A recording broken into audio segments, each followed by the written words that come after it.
All right. Good morning, folks. I got to tell you this. What a wild, absolutely wild morning it has been so far. I am absolutely blown away with some of the things that I have seen happening in the news already. Let's talk about this for just 1 second. The President of the United States basically said all hell is about to break loose in Gaza. He basically told Israel to do whatever they want. We'll talk about that. He has had multiple conversations with many people, including El-Sisi from Egypt. He is going to meet him personally very soon. As we speak right now, the President of the United States is speaking with King Abdullah from Jordan. And by the way, I have a clip that I want to play for you that's going to shock you. David hasn't watched it. Nope. He's going to see it for the first time. I think it's going to absolutely shock him. I think it's going to absolutely blow his mind. Okay, so I need you to look at me now, what I look like now, and then see what I look like after this. Yeah, it's going to be mind-boggling when he sees this. The other thing that we're going to talk about is what happens next. I'm telling you guys, a lot of people are getting this wrong, and I'm going to tell you why they're getting it wrong. There's a lot of people that do not understand our culture. They do not know the culture of the Middle East, and the speculation that they are offering with respect to what's happening based on the reactions of world leaders is 1,000% wrong. They are making their assertions based on what they perceive as the universal culture, which is Western civilization. And that is not the case. The American culture is very different from those of us that are living in the Middle East or have lived in the Middle East or were raised in the Middle Eastern culture. It's a completely different picture. So we're going to talk about that. And I'll give you a hint. I'll give you a hint, okay? Western civilization is reason. Arab, Middle Eastern civilization is power. Yeah, there's more to that as well, and there's so much. That's the label that we're going to be going through. Yeah, and there's a lot there. So we'll talk about that. The other thing that we're going to talk about is the plan. Exactly what is going to happen in Gaza, and what does that actually mean? There are people that are coming out of the woodworks in places that nobody is watching. Nobody is paying attention to certain portions of the North African continent. Nobody is paying attention to what certain leaders are coming out with. The average American is more preoccupied with the price of eggs than they are with any other information that might be feeding into it. And Doge has found all kinds of new things that you probably have not heard of that dramatically affect issues that relates to the Middle East as well as other things. So that is a small portion of what I think we're going to be talking about today. We got a lot to talk about. There's a lot on the agenda. So prepare yourself for it. Before we do that, I do want to acknowledge you guys that are doing the super stickers and the super chats, both on Rumble and on YouTube. When you do that, it is a great benefit to us. And for that, I want to thank you. I want to thank you for your support, the love that you continue to show us when you do that. Let me read some of these super chats because obviously they are a blessing. They go a long way for me and my family. And I do want to thank you for that. You guys are a huge blessing for jumping in. And I've watched many of the comments that you guys have brought in, which of course I thought has been such a blessing. Brad, you say the establishment is furious about Doge. They are melting down quicker than Pelosi's face and more off balance than Kamala after happy hour. Boy, you are right about that. Brad goes on to say, and this is a great quote, by the way, the same people that are screaming at President Trump for auditing federal spending are the same folks who under Joe Biden wanted to fire,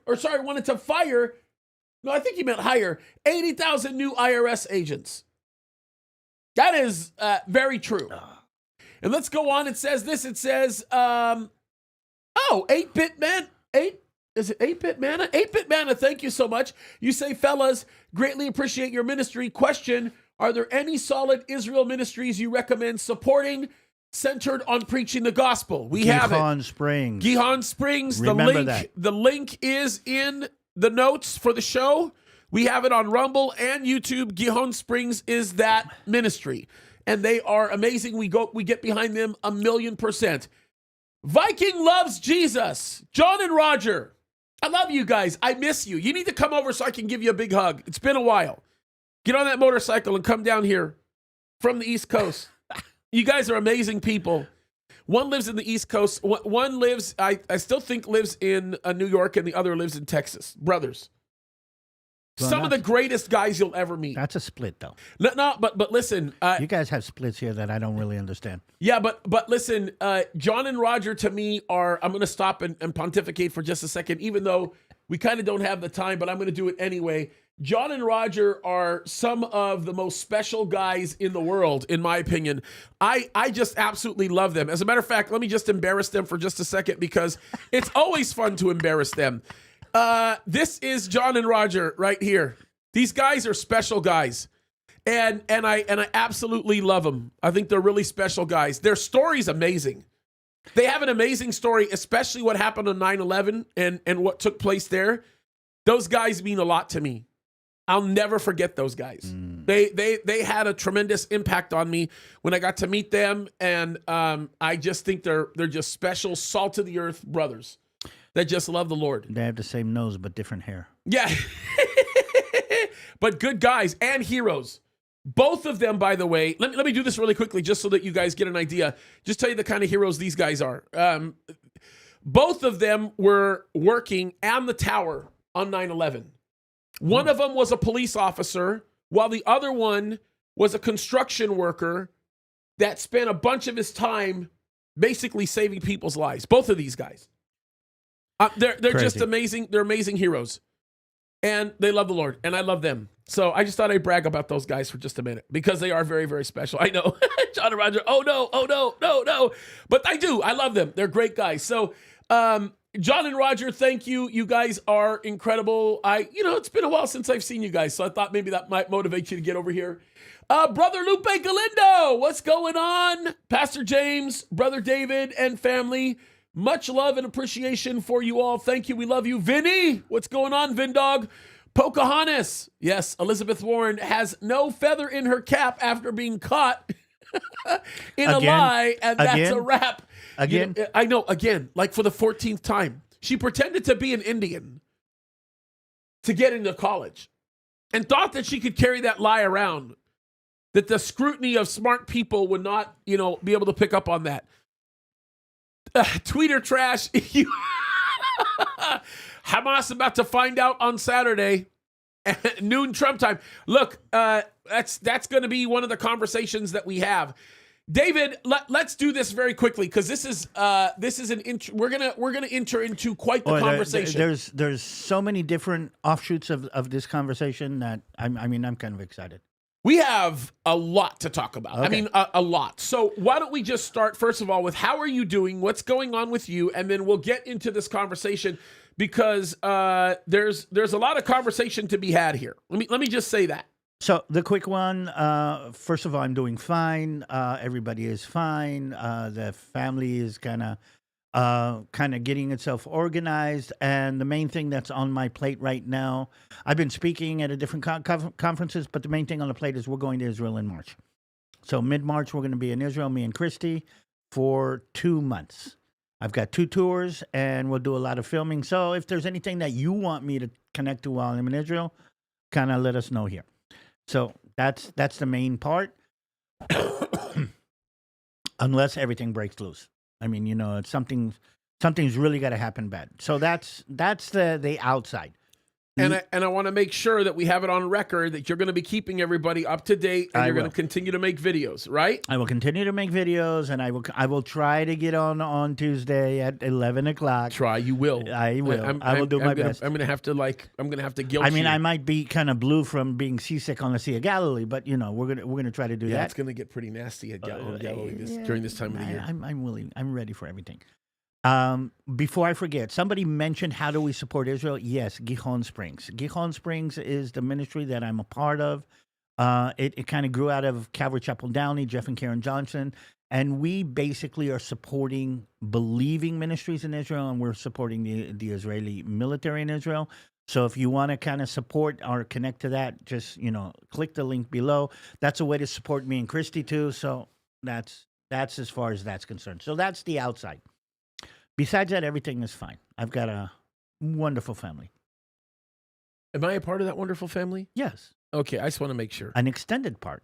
Okay, I just want to make sure. I mean, an added-on part. By the way, for those of you in Southern California, did you watch the rocket? Yes, I did. That was really cool, wasn't it? Yeah, I didn't know that they take off from here. Oh, yeah.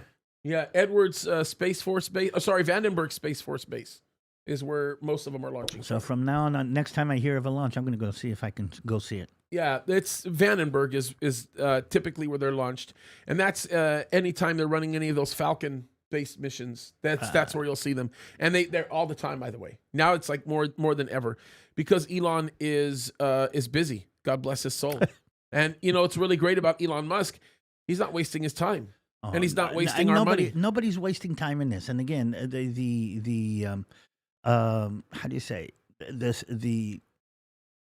What's the name? The battery. The Energizer Bunny. Okay, that I think I can kind of fit on Donald J. Trump. I mean, the guy's relentless. It's unbelievable. Okay, I want to start off. How about we start off with what is currently going on right now in the White House? Okay, but King Abdullah of Jordan. All right, let's do it that way. Is meeting with the President of the United States right now as we literally speak. In the White House. Yeah.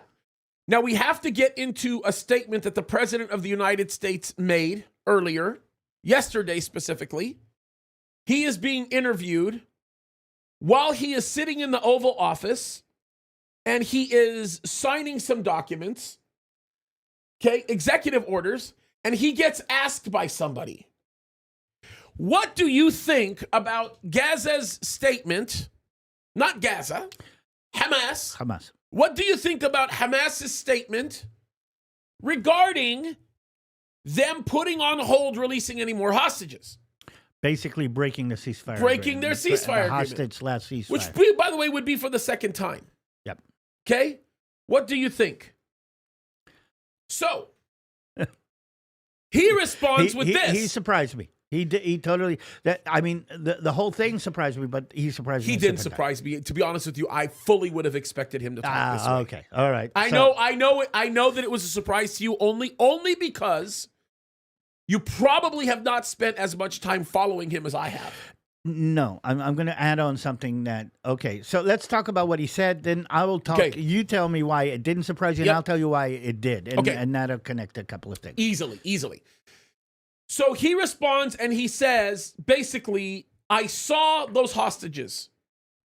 I saw the before pictures, and I see how they look now, and they were treated as though they came out of the Holocaust. By the way, if you haven't seen the before and after pictures, please, just do it. They're all over the web. Just how these men look like before and how they look like afterwards. It looks like somebody built a time machine,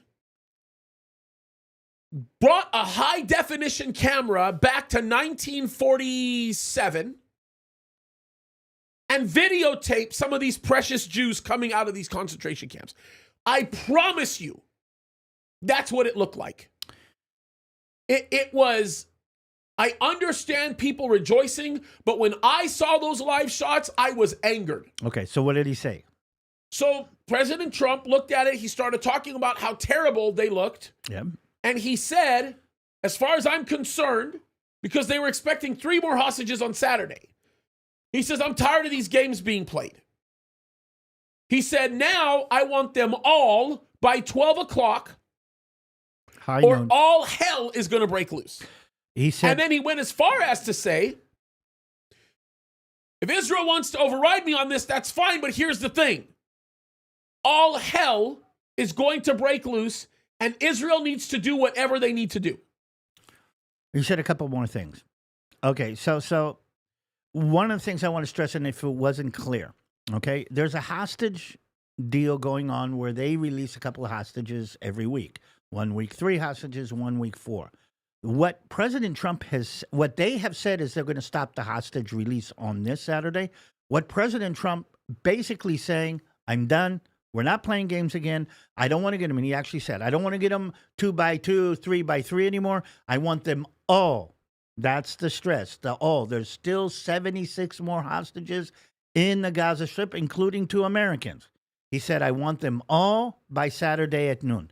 That is a breakaway from the whole hostage agreement that said we're only going to get 33 in the first phase and then negotiate for the second phase. He's actually dismantling the second phase of the hostage agreement. Yep.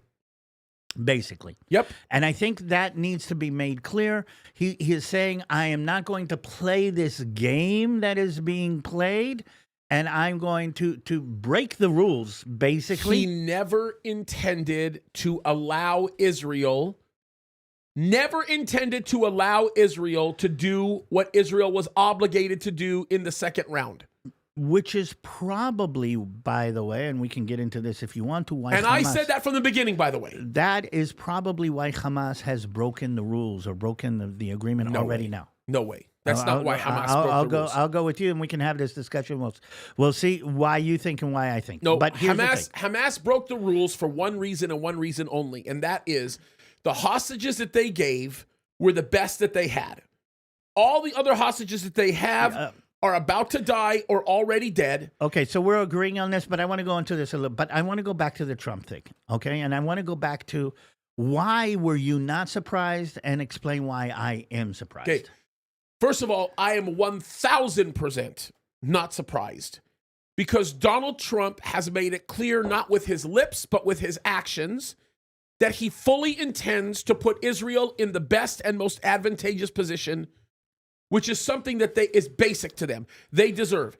He has made it clear through his actions that Israel has the right to self-determination.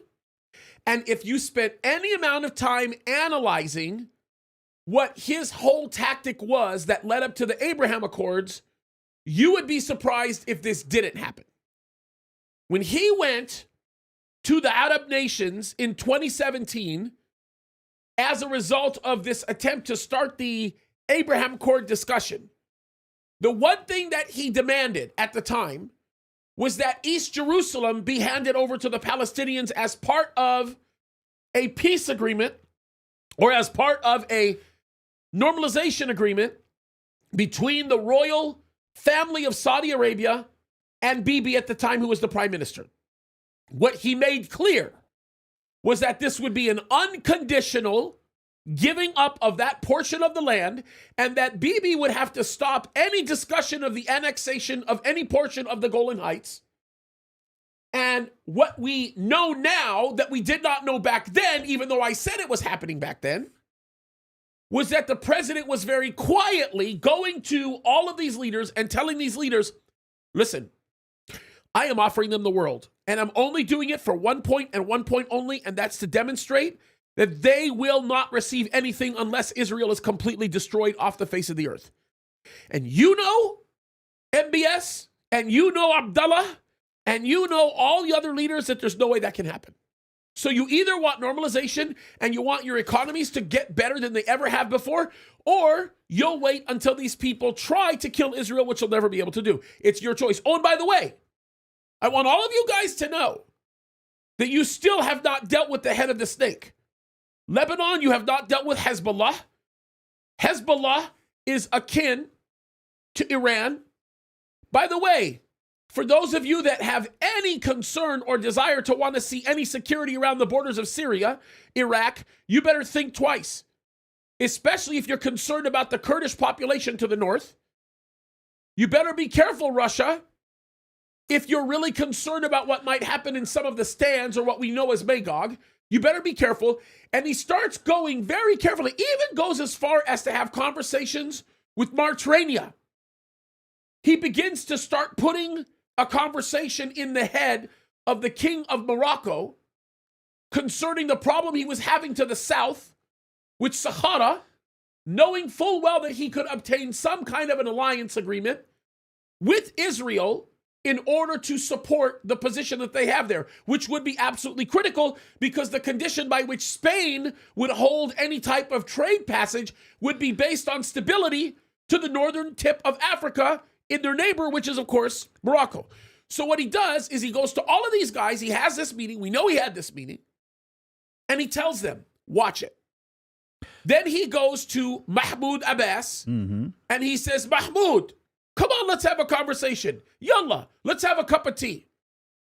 Here it is. We're putting this in front of you. And as a matter of fact, this is on behalf of the kingdom of Saudi Arabia, the United States, and a coalition of other Arab nations, that we are offering this to you before we even have a conversation.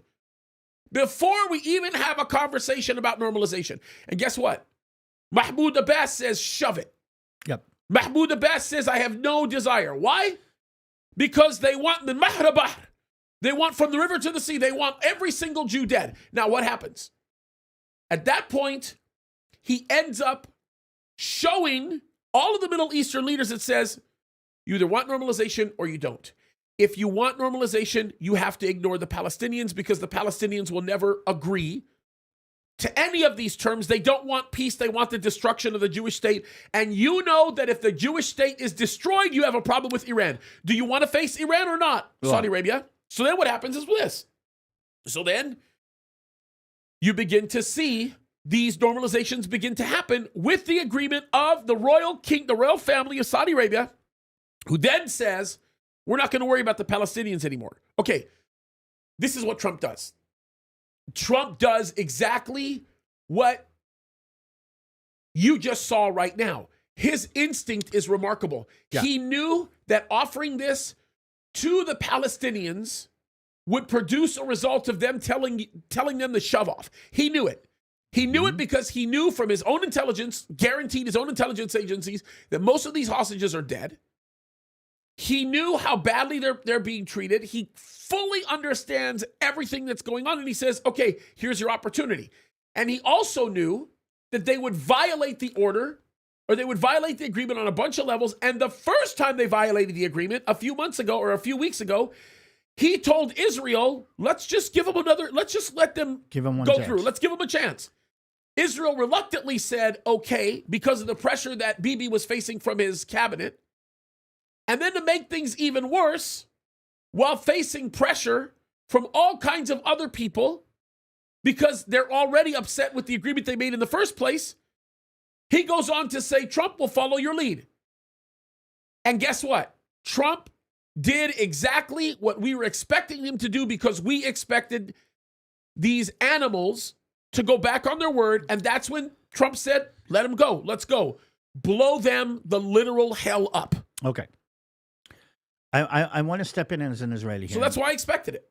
Okay. I want to step in as Israeli and I want to say this. Okay.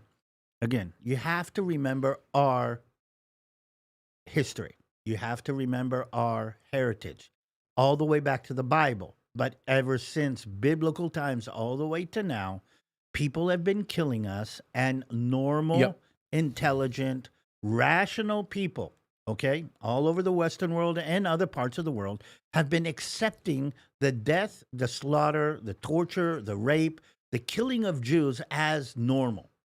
That is what we expect from the Gentiles. Yeah, but I do have to say this. The reason why you look at it that way, the way that you do, is because, number one, it's true, right? You're 100% right. Yep. That's exactly what happens. But then number two, and perhaps more importantly, is you've only been truly walking with the Lord for a very short amount of time. So your ability now is just becoming perfected, just now, in being able to discern what the commonality is with those in Western society that choose to support the slaughter of Jews. Before I get to the Western society and my Christian part, let's go back to my Jewish part, though, okay?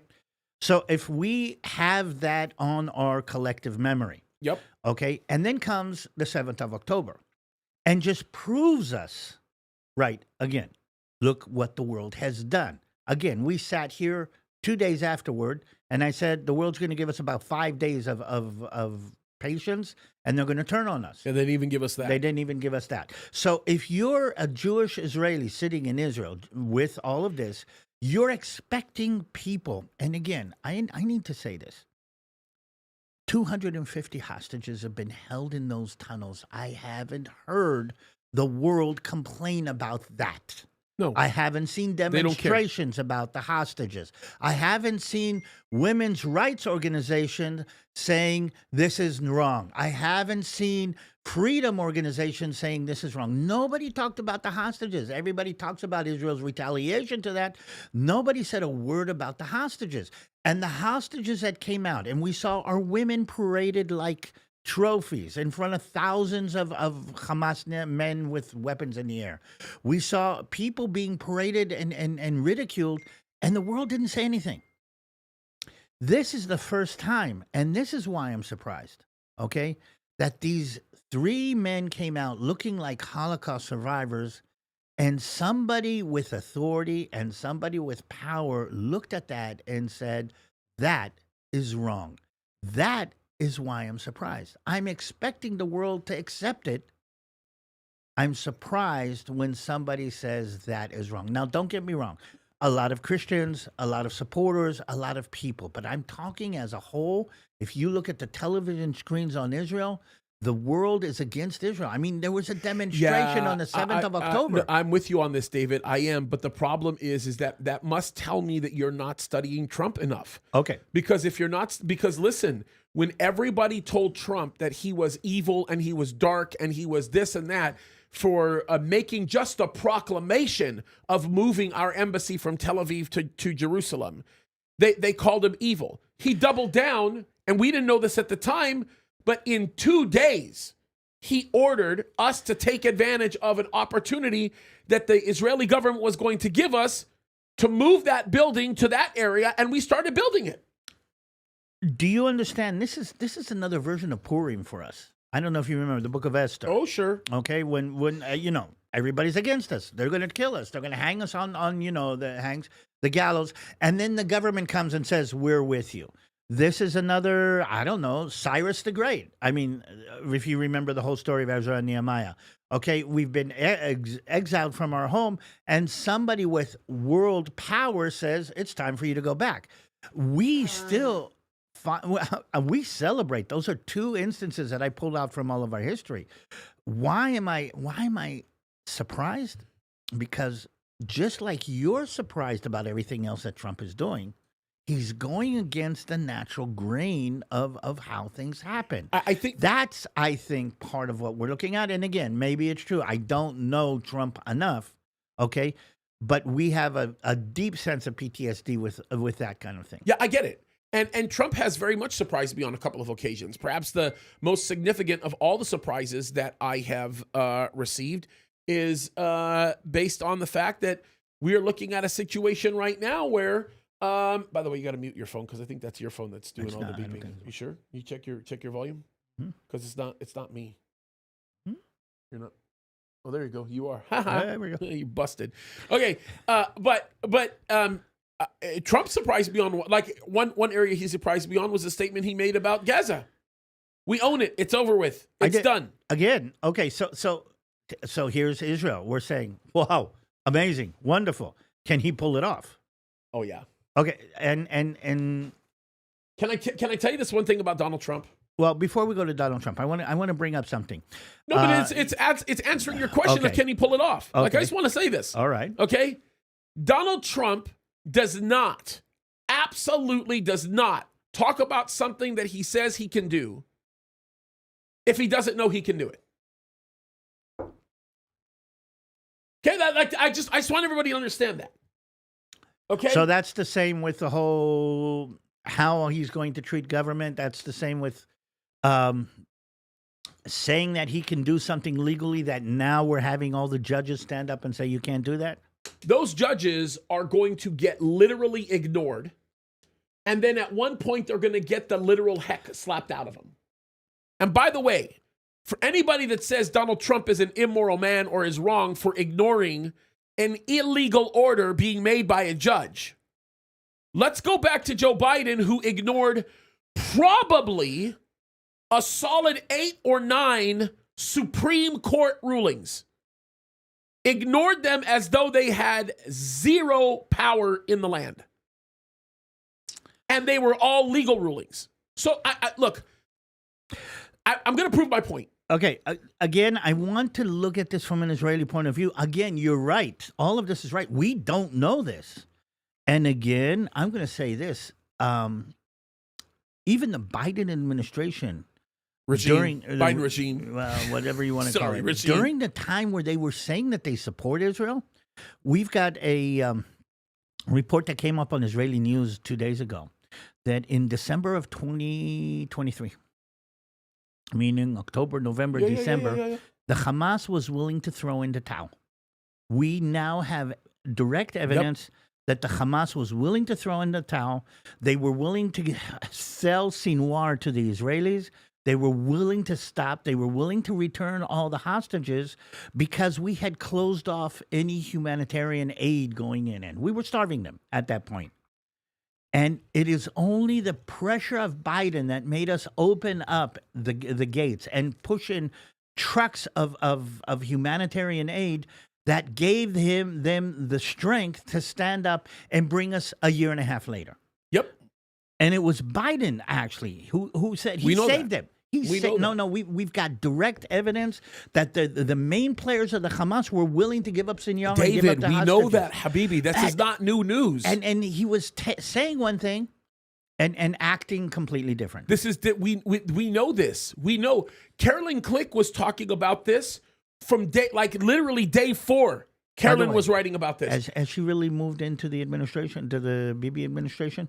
Oh, I don't know. That's what I heard. Yeah, I heard the rumor as well. I heard the rumor as well. I just don't know. I'm sure it'll be confirmed for us here shortly. Okay. I think it would be a smart move by Bibi. So again, I know I'm excited as an Israeli. I know I'm excited as a Christian. I know I'm excited that Christian morality and common sense put President Trump into office, and President Trump in office is going to be more impactful for Israel than anything else. But again, I'm still a Jew. Look, I'm with you, okay? And I'm technically an Egyptian. And this is the point that I'm trying to bring out. The point that I'm trying to bring out is the fact that a lot of people are making assertions about certain things, but aren't completely aware of the issues that drive it. You are fully in the know-how.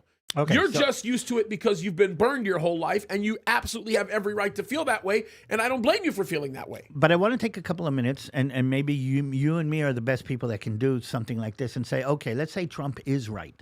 Let's say Trump is doing this. Let's give Trump, let's say now the situation is this. How do you see this playing out? This is easy. This is not hard for me to see playing out. I don't see it easy. I think it's very easy to see how it's going to play out. Now, the ins and the outs of it, I have no idea. The ins and the outs is something that I just don't see. But like you said before, what we respect in the Middle East is power. Mm-hmm. Make no mistake about it. Yep. That is definitely a big part of it. By the way, let me make this comment for all of you guys doing super chats and super stickers. Thank you so much. Keep them coming. At some point, we'll stop and read through them. I promise you we will. Especially if you have questions, throw them up there and we'll go through that. I promise you. But we're gonna finish this conversation. We have somebody, I don't know who it was. I didn't see who it was, but one of our very precious people in the chat said that Egypt is now pretty much gathering troops to the south or to the north, which is in essence southern Israel. Mm-hmm. And there's going to be a war because there's no way in the world they're going to accept the Palestinians. Okay? Let me say what I have said before, and I'll say again. People who do not come from the Middle East don't understand the way this works. The best example that I'll give you, and you'll remember this because you were there for part of it. We're in the old city, if you remember, and we get to this shop where my mother-in-law and Nicole want something from the shop, and they make an attempt at trying to bargain, and I tell them both, get away. Walk away. You're women and you're Americans. You're going to get the worst price in the world. They're not going to pay attention to you. These are Arabs. It doesn't work that way. I promise you. So they go away. The people in the crowd that we take to the Middle East with us, their nerves are being racked. They have no idea what to do with what they're hearing. They're literally freaked out by what they're hearing because what's going on, and this is something that's very interesting. right? They hear me yelling and screaming and going nuts in Arabic with the store owner. Were you cursing? I mean, did you hear No, no, I didn't hear. There was no phrase about someone's mom. No, Okay. there was nothing like. I was worried there but for a the minute. store owners were cursing. Yeah, well, definitely. They were definitely cursing, and we are going back and forth, and it looks like we're about to go to blows, yelling and this and that. I get pretty close to the price that I want. And they get pretty close to the price that they want, or they don't get really, they get enough. Let's just put it that way. And it is a 5-minute to 8-minute yelling match. All of the people that are on our tour are way far away. They want nothing to do with me. They think Pastor James is in the flesh. My wife is cringing because she is so uncomfortable with what she's watching. It just looks so just crazy. We finish our negotiation. I pay them the money. They give me my stuff and extra, a little extra. Yep. And you may have been a part of this. But we sit down and have a cup of tea with the store owner. Well, I probably wasn't. The reason he likes me, the store owner, because he wants me to bring the next. Yeah, that's right. Yeah, James Kaddis. he loves. They all love David. I'm bringing him business. But the thing is this. He is now in a place where he absolutely respects me. There is a very mutual respect that we have for one another. Okay. So let's translate this to this event. Yeah. So go ahead. I'll give you the honor. So what you're seeing more than anything in the Arab, Muslim, Middle East world, by the way, an extension to the rest of the world, is what President Trump is doing is gaining worldwide respect. Yep. Okay, so he comes to this whole situation with respect, though I don't know if you heard what the Hamas said about what Trump said. Okay, but again, they will not give him the respect. Because they know they're dead no matter how you cut it. They know they're done. I mean, this is an Allahu Akbar moment. They have nothing to lose. They're actually, in military terms, they've got their finger on the button. They're about to push it. Yep. And when I mean the finger on the button, I'm talking about the suicide vest. Hamas has a suicide vest around them right now. They're about to push the button. That's right. And I think saying that they will not continue the hostage release, I think was them arming the suicide vest. And I think right now, the fingers on the button, we're going to have to wait to see. The miscalculation that Hamas is making right now is the fact that they believe that everybody is going to gather around them. Okay, but that's not new. James, they miscalculated that on the 7th of October. But it was a different type of miscalculation, Habibi. Believe me, it was a different type of miscalculation. The miscalculation that you're absolutely right. They did believe that the rest of the Arab world would get behind them. They actually thought that Russia would get behind them. I am with you on that. And here's the thing. That didn't happen. They thought that at least they had the Hezbollah and Iran and the Houthim, but the Hezbollah gets smacked down. Iran gets put in a box. The Houthim gets shut up. Okay, so they have enough. I'm going to say in this situation right now, they have nothing to lose. And here's the thing. The main thing that they're fighting for, we will stand on our land, is being taken away from them as we speak. 100%. I mean, this is going to be the triumph of the West over the whole Arab mentality, over the whole Muslim mentality. And that brings us to the very thing that I want to talk to you about right now. Because the reason why, look, the thing that I want to talk about right now, and this is the thing that drives me crazy, is all these people are like, you're wrong, James, you're wrong. I would blow your mind how many comments I got. You're wrong. There's no way this could be the case. Egypt says that they're never going to let this happen. King Abdullah's people say that they're going to war, that the kingdom of Jordan is going to go to war against Israel and is going to go to war against the United States, and we are going to stand up and blah, blah, blah, blah, blah, because we're not going to let this happen. The peace agreements. We're not going to let this. This is a country, by the way, that already has a standing peace agreement with Israel, and you can quantitatively show this with the data. They have, as a result of this deal that was made in 1994, they have substantially benefited from it.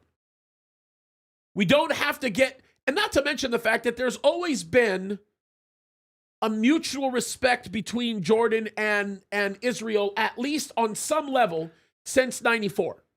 For some different Since when? 94. Oh, I just now saw a piece on the 72 Black October event. Oh yeah, well that's a whole other Black September event. Do you know that King Hussein sent people to Israel to say, we need you to support us while we deal with the Palestinians 100%. inside Jordan. 100%. And Israel said, we will keep your borders. Israel actually said, we will keep your borders safe.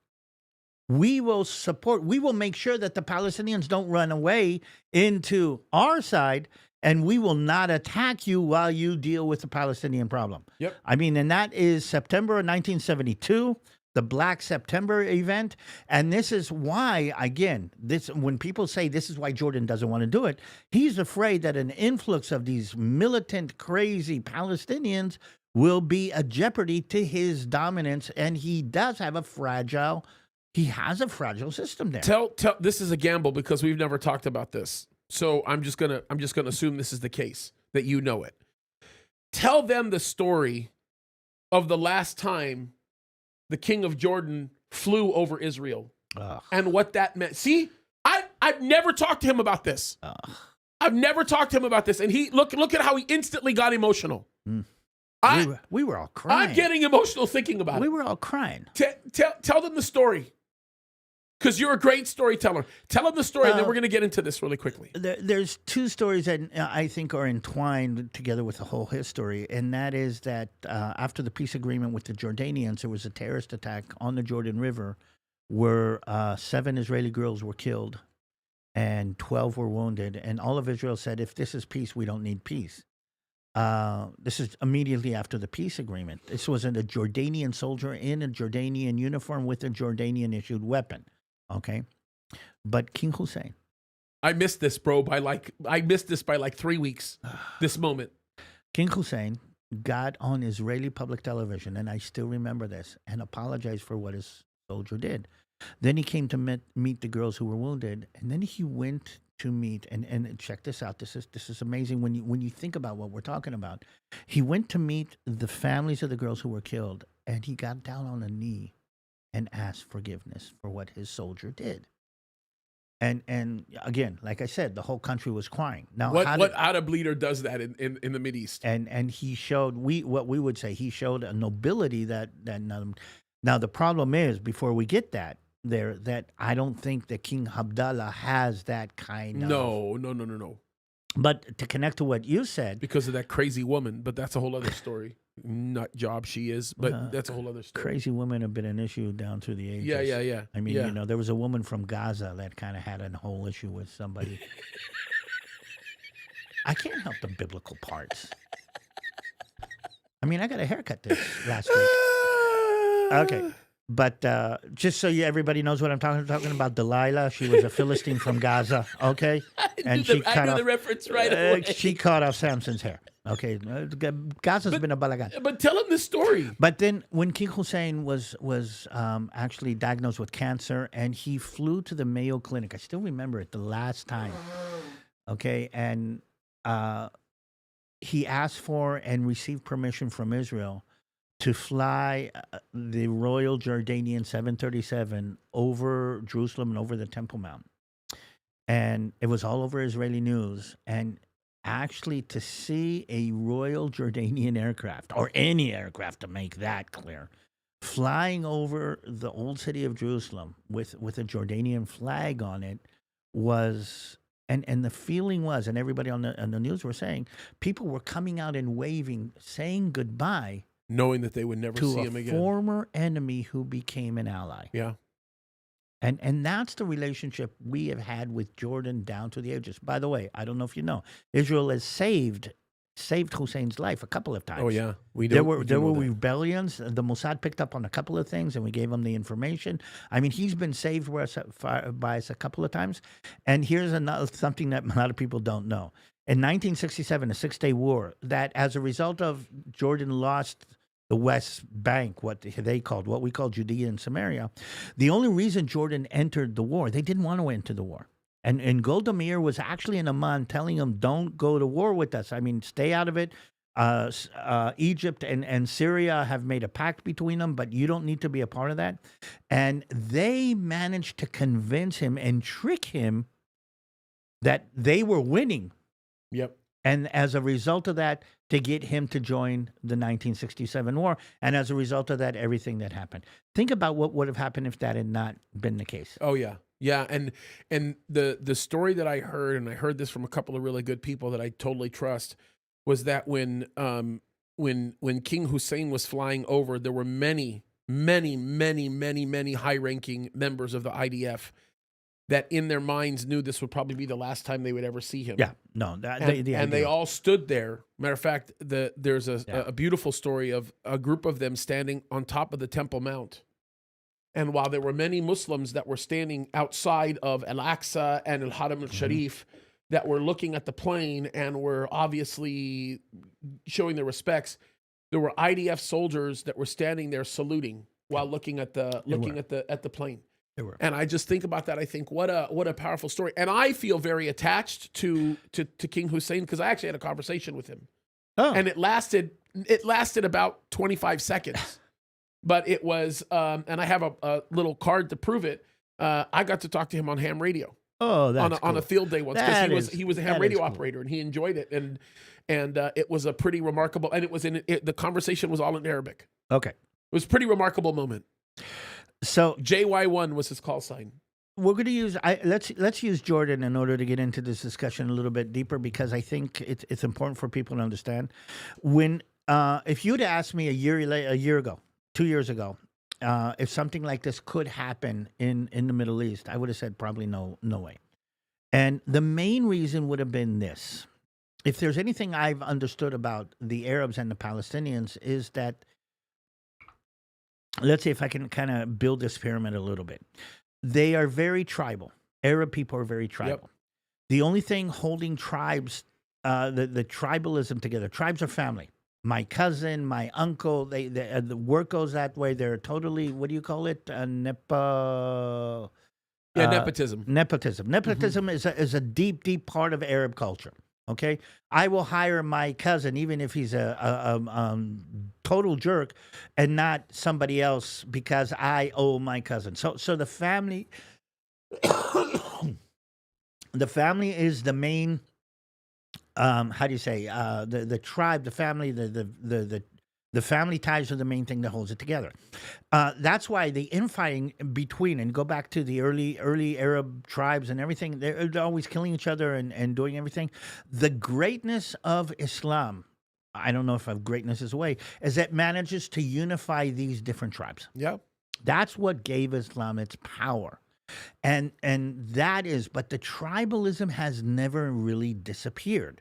So Islam is used to control the tribal instincts, and then the colonial powers come, Western world comes, nation states come, and they say, okay, we want to make Iraq, we want to make Syria, but these are tribes that the only thing unifying them is Islam. So you put a dictatorship, okay, on top of that supersedes Islam and says we're more important than, basically, we're not saying Islam is not important, but we will hold the Islam down.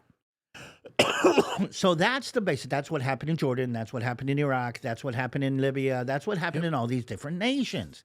Now, these Arab leaders know that if something manages to trigger the Islamic fervor, then they will lose their power over the countries that they live. The only thing that would manage to trigger Islamic fervor right now is the hatred for Israel. Yep. Which is why King Hussein is afraid, not because he's afraid of what's going to happen. He wants to make this deal with the United States. He wants the peace and stability with Israel, but he's afraid that the mullahs and the sheikhs and everybody is going to use Islam and the hatred of the Jews to rise up against him inside Jordan. But the reason does that make sense? It does. But let me just explain one thing. The reason why that becomes less and less of an issue, okay, is because the greatest fear of that type of Islam becoming a problem centers around a stronger Iran and a weaker America. Okay. If there's a stronger America and a weaker Iran, and the proxies of Iran that are so close to Jordan are gone, then there's more of a chance for them to accept it because they know they hit a ceiling if they can't do more than that. Okay. So here's a question that maybe, and this is a dynamic that is interesting, and maybe you can do this. If you're a Muslim living in Amman or in Irbid or in Petra, I mean, okay, and you're Muslim, you're devout, you pray 5 times a day, and Islam is a basic core of your life. I mean, this is it. Yep. Now, if that's true, would you see Iran as a bigger threat than Israel? Yes. 100%. I'm not sure. Because I'm Sunni. Okay. And if I'm Sunni and I'm looking at Iran, which is Shiite, I don't care about Israel. Israel to me is a bunch of cockroaches. They're inconsequential to me. Idealistically, they're a bunch of animals. I don't care about them. They're wild beasts. That's the thinking. So what President Trump has actually plugged into, if I'm correct, is basically not only for the Arab leadership, but for the Arab people. He's saying, I'm going to hold Iran at bay. 100%.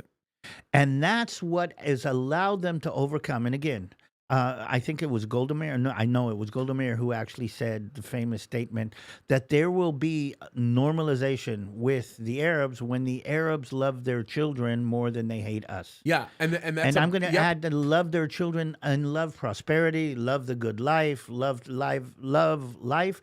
If they're willing to do that more than they hate us, then there will be prosperity. Yeah. Are we at that point in the Arab world where the Arabs love their children more than they hate Israel? That's the major question.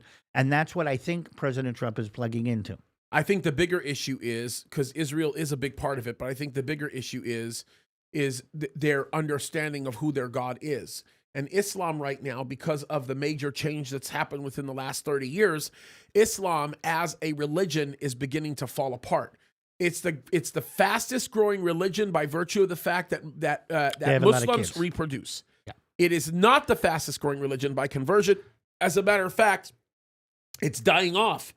They're losing more to Christianity because of that. So the bigger issue here is that the average Muslim right now that's going to feel the way that they feel about Israel and everybody else, they're doing it, number one, because that's how they've been brainwashed and that's what they're raised with.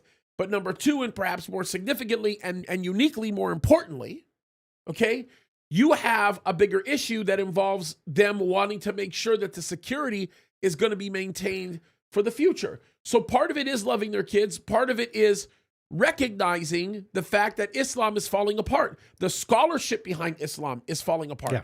These people are beginning to realize what everybody in India and Pakistan has already known, and that's the fact that we don't even have any true extant manuscripts of the Quran that date anything earlier than the 9th century AD. And the other problem that you have here is that if you do find an extant manuscript, which one is it of the 90,000 versions of the Quran that there is?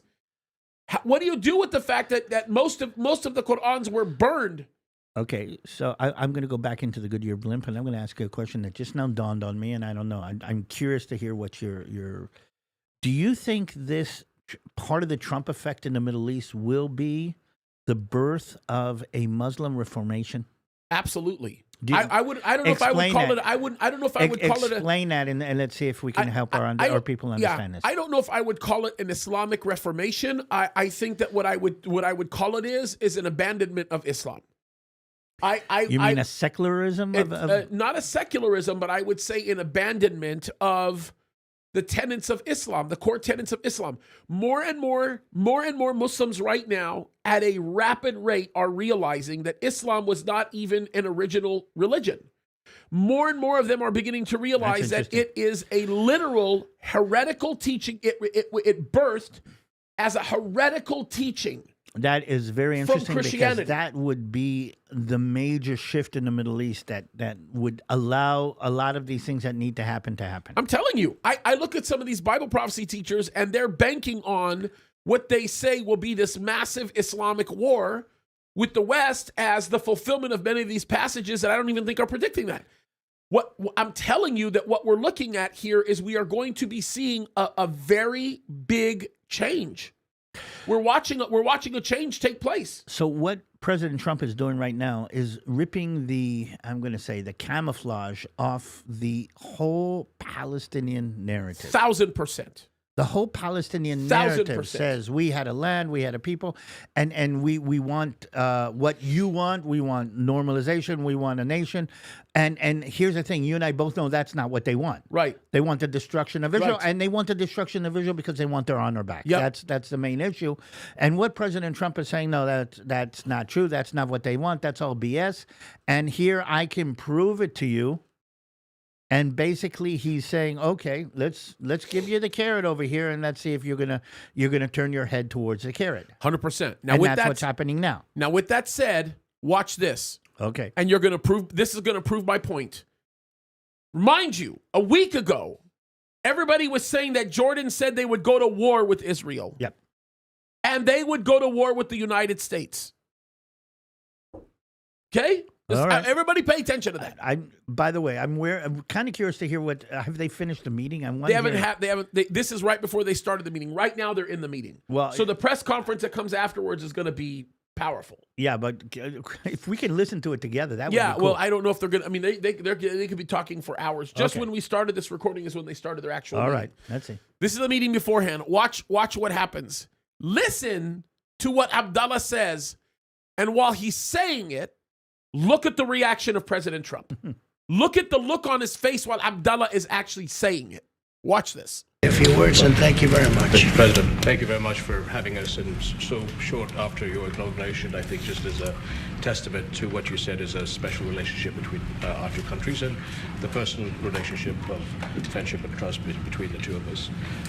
Mr. President, I truly believe that with all the challenges that we have in the Middle East, that I finally see somebody that can take us across the finish line to bring stability, peace, and prosperity to all of us in the region. And If that's all he said, Then we were already on a good place. then we're done. If that's all he said, that's not a guy who's going to go to war with Israel or with America. No. Guess what? Pastor James is right again. Not that I'm saying that I'm always right. I'm just saying this is how the Middle East postures. But watch this. We're not even close to getting to the big portion of this. Okay, let's watch go. this. I'm looking at the happiness on your face. It makes me so happy because this is the first time you're watching this. Watch this. Watch this. You haven't even seen the beginning. I'm not even look at the reaction. These are just the how do you say, the pleasantries. Look at the reaction on Trump's face. But you know this. No Middle Eastern leader is going to say that as a pleasantry because he knows he's going home to hell if he does that. Yeah. So he's saying it because he means it. But watch this. This is so remarkable. Watch this. it is, I think, our collective responsibility in the Middle East to continue to work with you, to support you, to achieve those lofty goals. It's our collective responsibility in the Middle East to support you, to work with you, to achieve those lofty goals. Those words were well thought out, but we're not done. We're not even close. Watch this. So I'm very delighted to be here, and as you said, sir, we've got some very interesting discussions ahead of us. Very good. Very good. Thank you very much. Mr. President, many people in the region, especially Jordan, are worried about the annexation of the West Bank. Will you give His Majesty the King guarantee that you won't allow Israel to annex the West Bank? I'm very worried about the annexation of the West Bank. I'm sorry, I just had them. Okay, sorry. Anyway. And how are you going By the way, based on her accent, I can tell you right now. She's Arab. Yeah. No, of course she's Arab. But can you guess where she's from? Like what part of the Middle East? Jordanian. Yeah, she's definitely Jordanian. She's Jordanian. Yeah, definitely. And she has the Palestinian draw. She's definitely a Palestinian reporter. But, yep, 100%. I think that's going to work out very well. That's not really what we're talking about today. I think that's something that's going to work out automatically. By the way, when he says that's what we're really not talking about today, let me just tell you what that means. He's telling the world subliminally that is such a non-issue that I don't even care about it, even though I'm sitting with the most primary of players. But we haven't seen anything yet. Well, here's the thing. The question she asked, can you promise that Guarantee. it will not happen? He did not guarantee it would not happen. But the reason why he wouldn't guarantee that it would not happen is because the annexation of the West Bank by Israel is such a ridiculous statement in and of itself. Why? Because Judea and Samaria is a part of Israel's borders. That's part of it. Well, Israel owns Judea, Samaria. Let's see what he else. And she's going to talk about the annexation of Gaza. But anyway, I'm sorry. I'm just done with that. But this is where it's going to get interesting. And it's in good shape. And we discuss it. Other people have discussed it with us and with me. That's going to work out. West Bank is going to work out very well. Mr. President, why should the king take in the Palestinian people? He's made clear he doesn't want to. Well, I don't know, but he may have just something to say. Why should the king take in the Palestinian people? He's made it clear he doesn't want to. Okay. Look at how she has just now embarrassed her king more than anything. Yep. Completely. The king is, I guarantee you, peed off. Yeah, no, there's smoke coming out of his ears. He's mad. But watch what he does. Okay, let's He's see. about to literally humiliate her. Okay. And look at the reaction of the president. By the way, very wise, Donald Trump. Donald Trump, you get it. If he ever sees this, which he never will, President Donald Trump understands the culture of the Middle East. Oh, he understands the American culture too, by the way. If he didn't, he would not have done what he did. Let me just tell you what Donald Trump is about to do. He recognized how embarrassing that question was to the king. Mm. So what he's going to do immediately is he's going to say, Abdullah, take it. It's your answer. Oh, okay. Answer it the way you want. Watch this. Because we discussed just briefly. Let me rewind this so you have context here. Hold on. Well, Mr. President, I think we have to keep in mind that there is a plan from Egypt and the Arab. The twitching, that's a normal, that's it, the king. Matter of fact, it's some kind of nervous. Not Terrence. It's kind of the same nerve disease that I have. I'm almost certain. It's something to the effect of that. I do this all the time. But anyway, but watch what he says here. By the way, let me rewind it just for your guys' benefit so that you can see the wisdom of the president in what he does when he's asked the question about the annexation. But look what he says at the end of his question. Watch this. This is very important. People have discussed it with us and with me. That's going to work out. West Bank is going to work out very well. Mr. President, why should the king take in the Palestinian people? Watch this. Look what he does. He doesn't want to. Well, I don't know, but he may have just something to say because we discussed just briefly. I think maybe you want to say it now, or? Well, Mr. President, I think we have to keep in mind that there is a plan from Egypt and the Arab countries. We're being invited by Mohammed bin Salman to discussions in Riyadh. I think the point is how do we make this work in a way that is, by the way, good for everybody. Right. This is really important. He just brought up something that we didn't know, that Mohammed bin Salman is now going to join or is going to host a meeting to solve this problem in Riyadh. Now, that tells me two things. Number one, that tells me that MBS is all about making arrangements, number one. And number two, it also tells me that MBS will be the Waqf of Gaza. MBS is not only going to support what's going on over there, he's going to be the guy running it. I'm telling you, I already said this because of Naum and everything else. But this is even more significant. Watch what he says here. This is super critical. And look at the president's reaction. Obviously, we have to look at the best interests of the United States, of the people in the region, especially to my people of Jordan. And we're going to have some interesting discussions today. I think one of the things that we can do right away is take 2,000 children that are either cancer children or in a very ill state to Jordan as quickly as possible. And then wait for, I think, the Egyptians to present their plan on how we... Okay, I'm going to rewind this. David, you have to look at this. 2,000 children. Look at the reaction of the president when he says this. By the way, there's a reason why he wants children, because they can influence children. No, not only that. If the children are there, the parents will come. Yep. But watch this. Watch this. This is so remarkable. I'm going to rewind this a little bit. Okay? Look at the reaction on the president's face when King Abdullah says this. The Arab countries, we're being invited by Mohammed bin Salman to discussions in Riyadh. I think the point is how do we make this work in a way that is watch the president. Good for everybody. Right. Obviously, we have to look at the best interests of the United States, of the people in the region, especially to my people of Jordan. and we're going to have some interesting discussions today. I think one of the things that we can do right away is take 2,000 children that are either cancer children or in a very ill state to Jordan as quickly as possible, and then wait for, I think, the Egyptians to present their plan on how we can work with the president to work on Look at the Gaza reaction. challenges. And then look I at, want to tell you, look at what the president does here. Look at what the president does. By the way, just so that you know, he answers the question. He says what he says. That same reporter wants to jump in, and he's going to shut her big mouth. But then look at what the president says. Well, here's the thing, and people, you have to understand again No, how the Middle East works.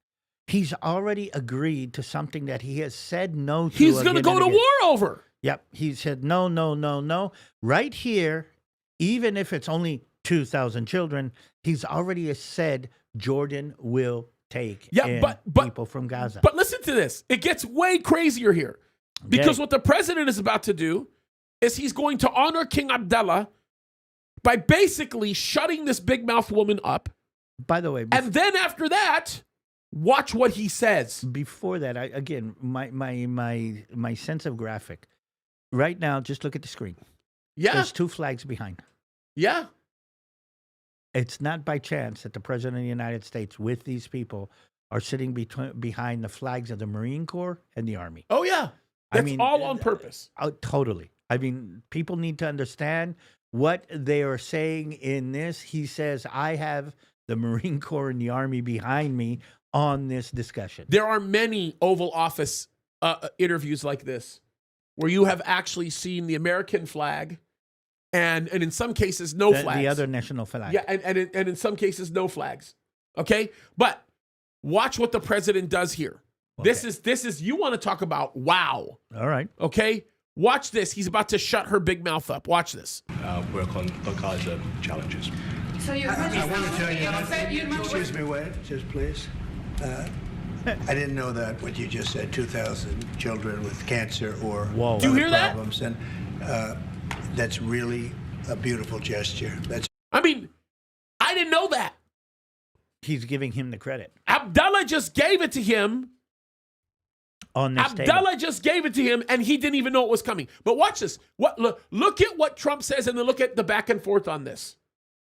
It's absolutely incredible. Charlie, thank you for your amazing generosity. God bless you. We will get to the super chats, by the way. Okay, watch this. Really good, and we appreciate it. And we'll be working on the rest with Egypt. I think you're going to see some great progress. I think with Jordan, you're going to see some great progress. There's three of us, and we'll have some others helping, and we're going to have some others at a very high level helping, and the whole thing will come. It's not a complex thing to do. And with the United States being in control of that piece of land, a fairly large piece of land, you're going to have stability in the Middle East for the first time.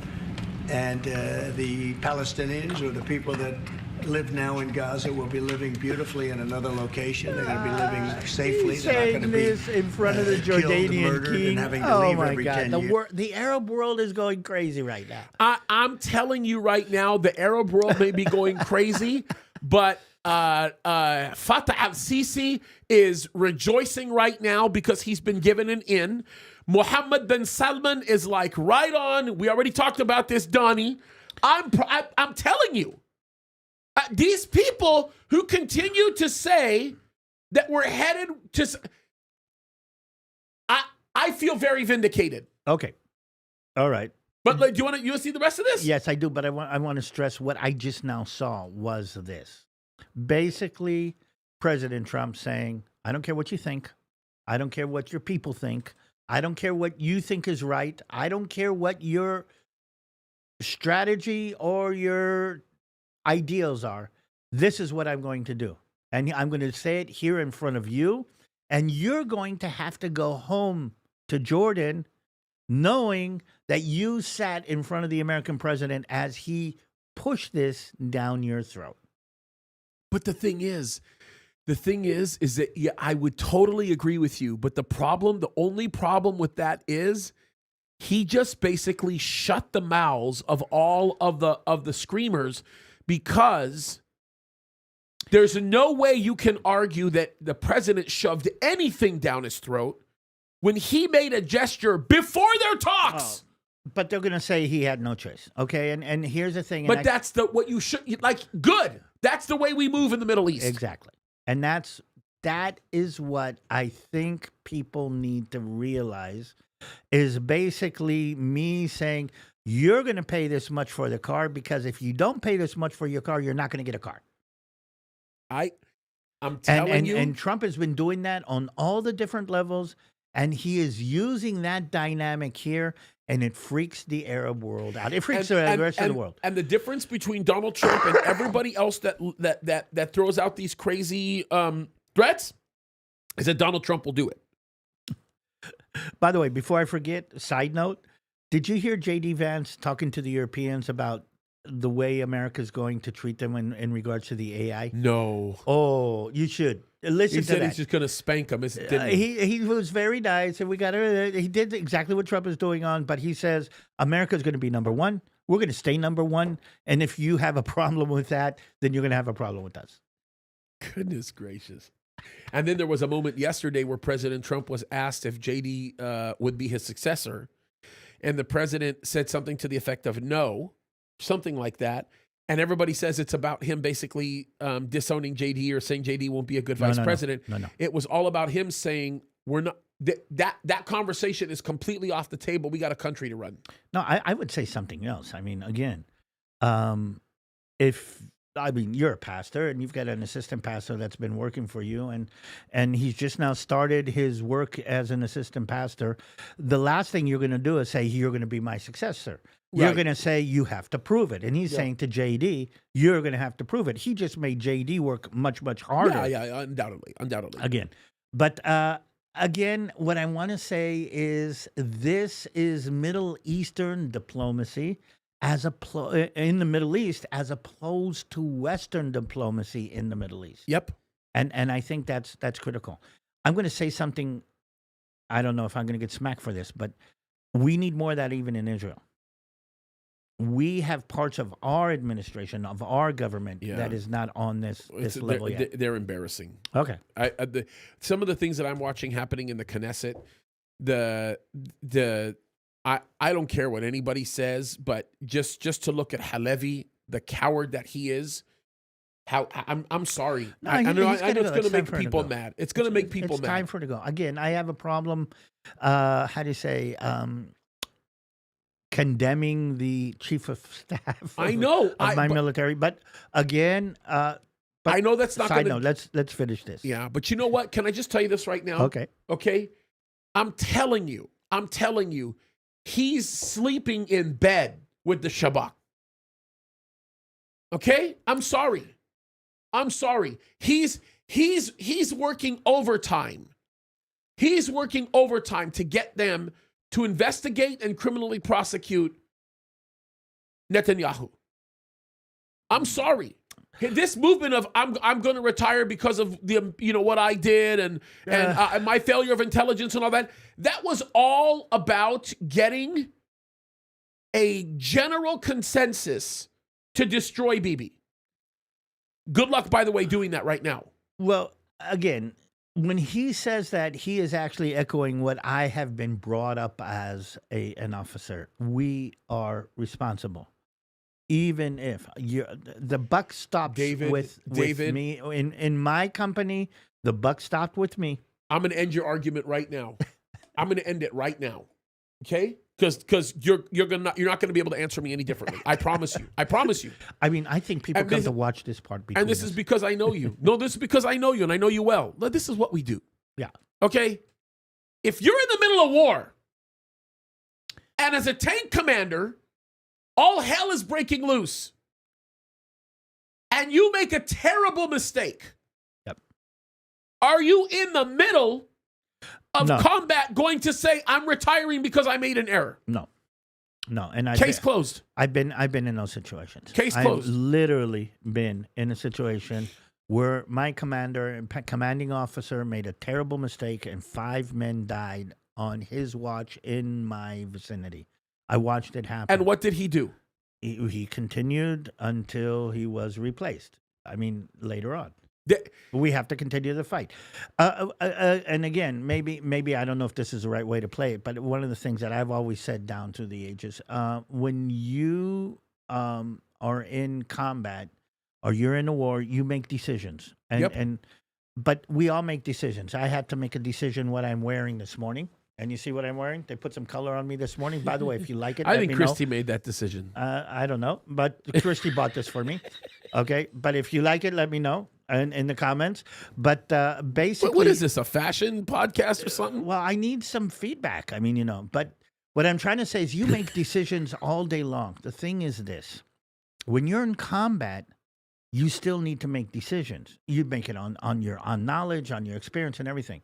But it is still a decision. The only problem is that in combat, decisions have life and death repercussions. It's Not- the same dynamic of making a decision. You decide what car you're going to buy, and you decide where you're going to have lunch. And it is a decision that but it doesn't have the ramifications. A combat commander like this makes decisions, and when he makes a mistake, people die. Well, even when he doesn't make a mistake, people are going to die, and you need to make a decision where people are going to die less or are going to die more. I mean, I actually had a captain make a decision on an outpost in the hills in Lebanon, and resulting in 5 people dying, and I wanted to beat him up. I wanted to kill him. I literally wanted to kill him. But it took me a while to understand that. I mean, I was just a sergeant there. I was commanding one tank. I mean, I make the same kind of decisions that I could make a mistake and my gunner would die. And there's no difference. So you're making decisions. And again, I have a large sympathy for the kind of men that make decisions that other men's lives are actually. I would 100% agree with you, but there's not anybody that's under his immediate command that would not openly and honestly admit this if they were willing to tell the truth. And that is, an overwhelming majority of his decisions continue to be based on a series of political maneuverings that are designed to destroy Bibi. And undermine it. I want to pray that you're wrong. I not don't wrong. have enough. I want to pray that you're wrong, and I'm going to have a hard time. I even if that were true, I would have a hard time agreeing with it. Okay, let me ask you. So let me ask you this then. Okay, so if that's the case, then we should at any moment, any day, any moment, any hour now, we should see the Shabak just investigate the living heck out of him. It's not going to happen. Well, They're not going to. He's military, but that's another thing. No, but no. But let's no, agree. We both say, agree. No, but you say he's military, but he's still going to get investigated because he also falls under the rulings of the civilian because of his position. Yeah, totally. So he's going to still get investigated. Let's both agree that it's time for Levy to step down. It was time for him to step down before October 7th. Well, sorry, I got some feelings on this. Yeah, but okay. But it's time for him to step down.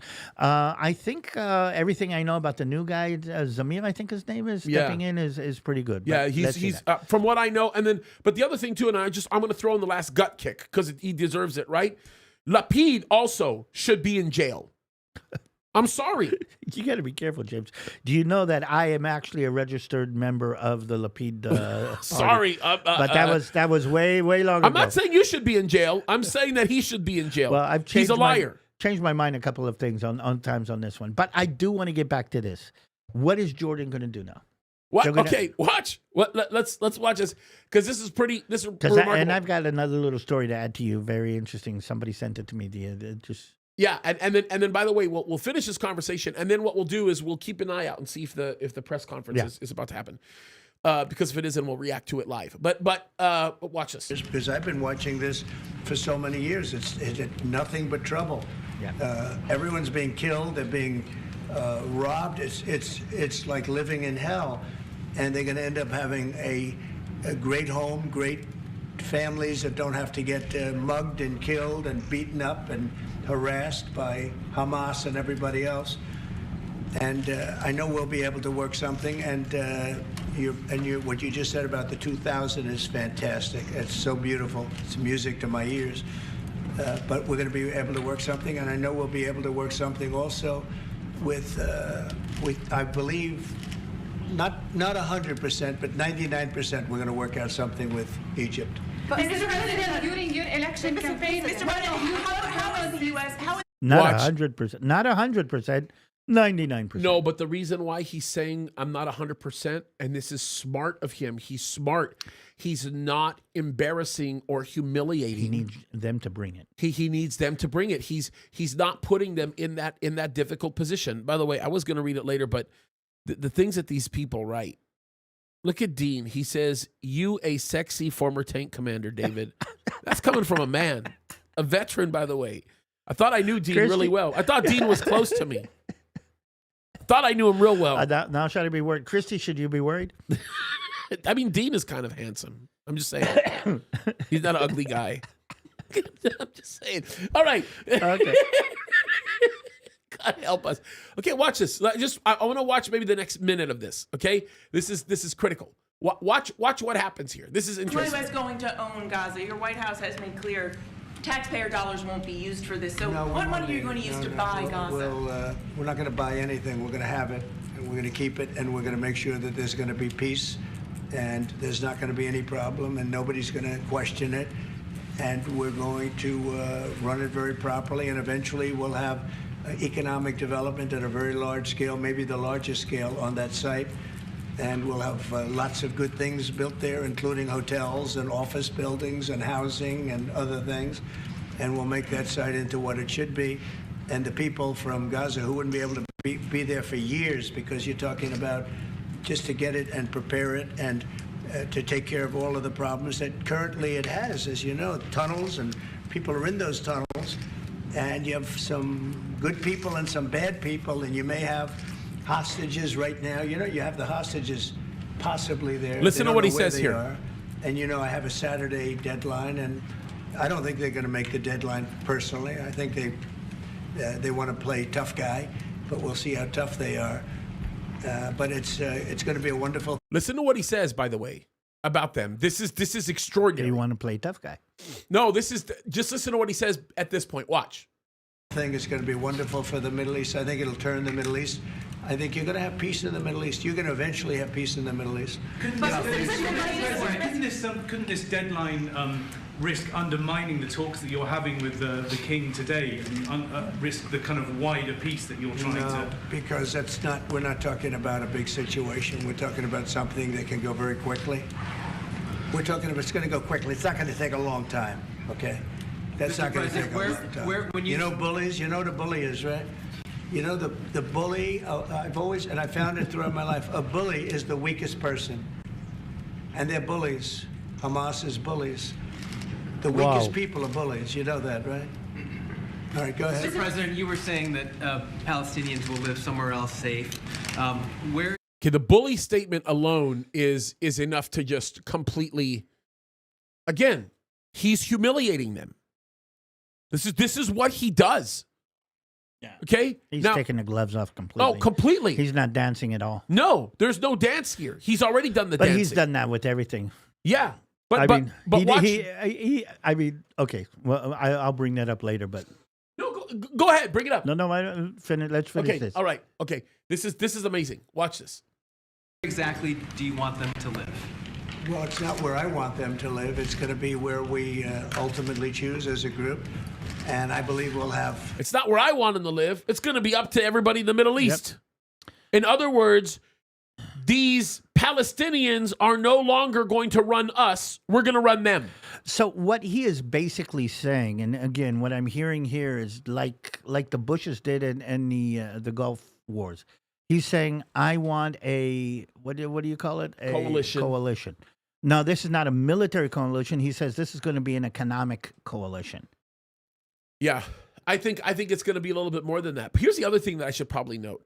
The reason why, one of the major reasons why he's mentioning Egypt and he's mentioning Jordan is because Egypt and Jordan have an opportunity to vindicate themselves by owning a portion of this. Well, I think he's doing something that I don't know if you've ever done in situations.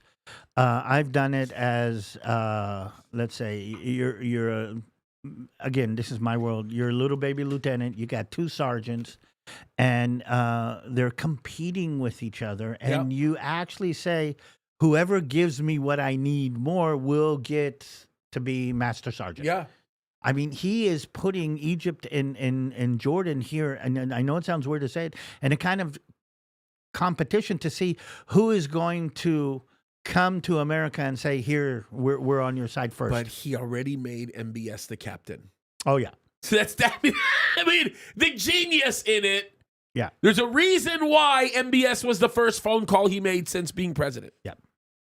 Okay, watch this. A parcel of land in Jordan. I believe we'll have a parcel of land in Egypt. We may have someplace else, but I think when we finish our talks, we'll have a place where they're going to live very happily and very safely. And, you know, don't forget, they only want to be on the Gaza Strip because they don't know anything else. They never had an alternative. And they don't want to be on the Gaza Strip, but they have no choice. They have to be. And they're being killed there at levels that nobody's ever seen. No place in the world is like as dangerous as the Gaza Strip. They don't want to be. He has just now pulled the rug out of the whole Palestinian narrative. Oh, 100%. This is our land. We're dying on our land. And he just now pulled the whole rug. He said, that's not even an issue. I mean, your connection to the land is not even an issue.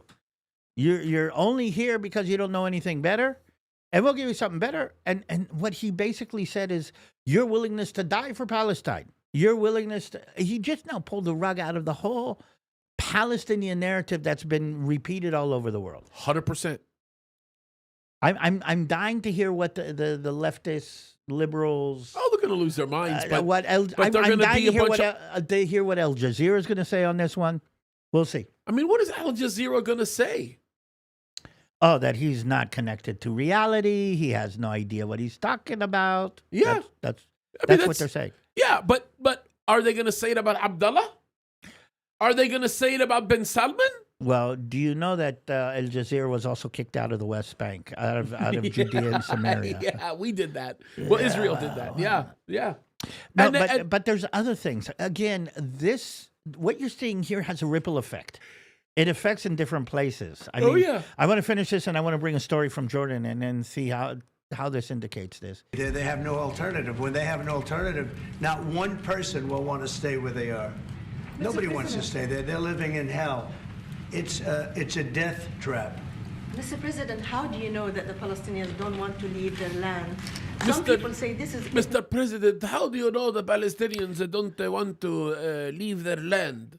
Look what she goes on to ask. Why have other questions been asked with an Arab accent, none with an American accent? Because because look, I'm going to just tell you this right now. This is perfect.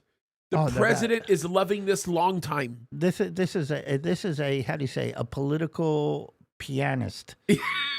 It's doing beautiful. Yeah. It's like it's walking straight into what he wants. Yeah, he's getting him. I'd be having a blast with Crazy Woman. I mean, I am having a blast with Crazy Woman here. To stay there, they're living in hell. It's a death trap. Mr. President, how do you know that the Palestinians don't want to leave their land? Some people say this is ethnic cleansing. You won't be able to force them to leave their land. They say this is ethnic cleansing. You won't be able to force them to leave their land. Some people say. Ethnic cleansing. I like the some people say. What? I mean, have you been following this guy in Canada who's going to replace Trudeau? Man. And how he replies to some people are saying, and he says, what people? Yeah, I love it. He does almost the same thing here. Watch this. Moving them to a beautiful location where they have new homes, where they can live safely, where they'll have doctors and medical and all of those things. And I think it's going to be great. Yeah, any questions? King Abdullah, what do you think about the U.S. taking over the Gaza Strip? Do you want to see the U.S.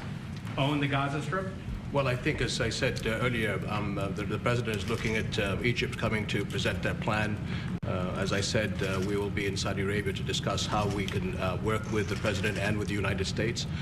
So I think let's wait until the Egyptians can come and present to the president and not get ahead of ourselves. And is there a parcel of land in Jordan that you're willing to have Palestinians? Well, I think what we said, I have to look at the best interests of my country. I think the president is very happy that we do this thing with 2,000 children as quickly as possible.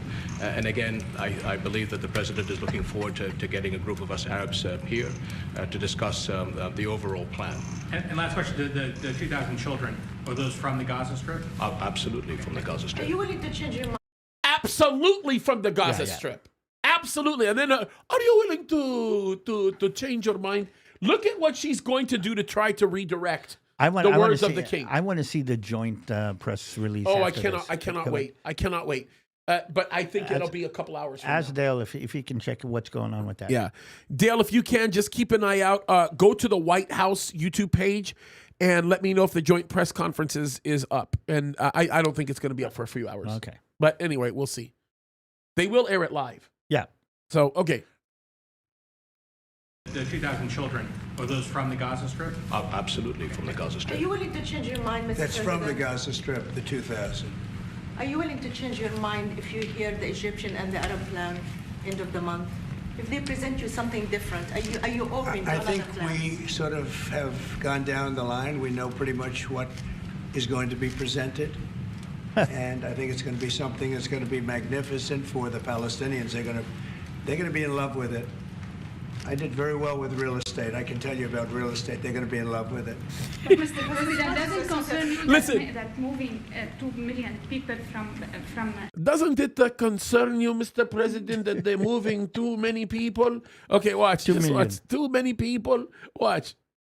She's a little nagger. Oh, Isn't no. she? That's She just her job. nags and nags She's probably and nags. from Al Jazeera. Okay. Yeah, maybe. I don't know. Don't you think, Mr. President? Okay, sorry. She's just irritating me.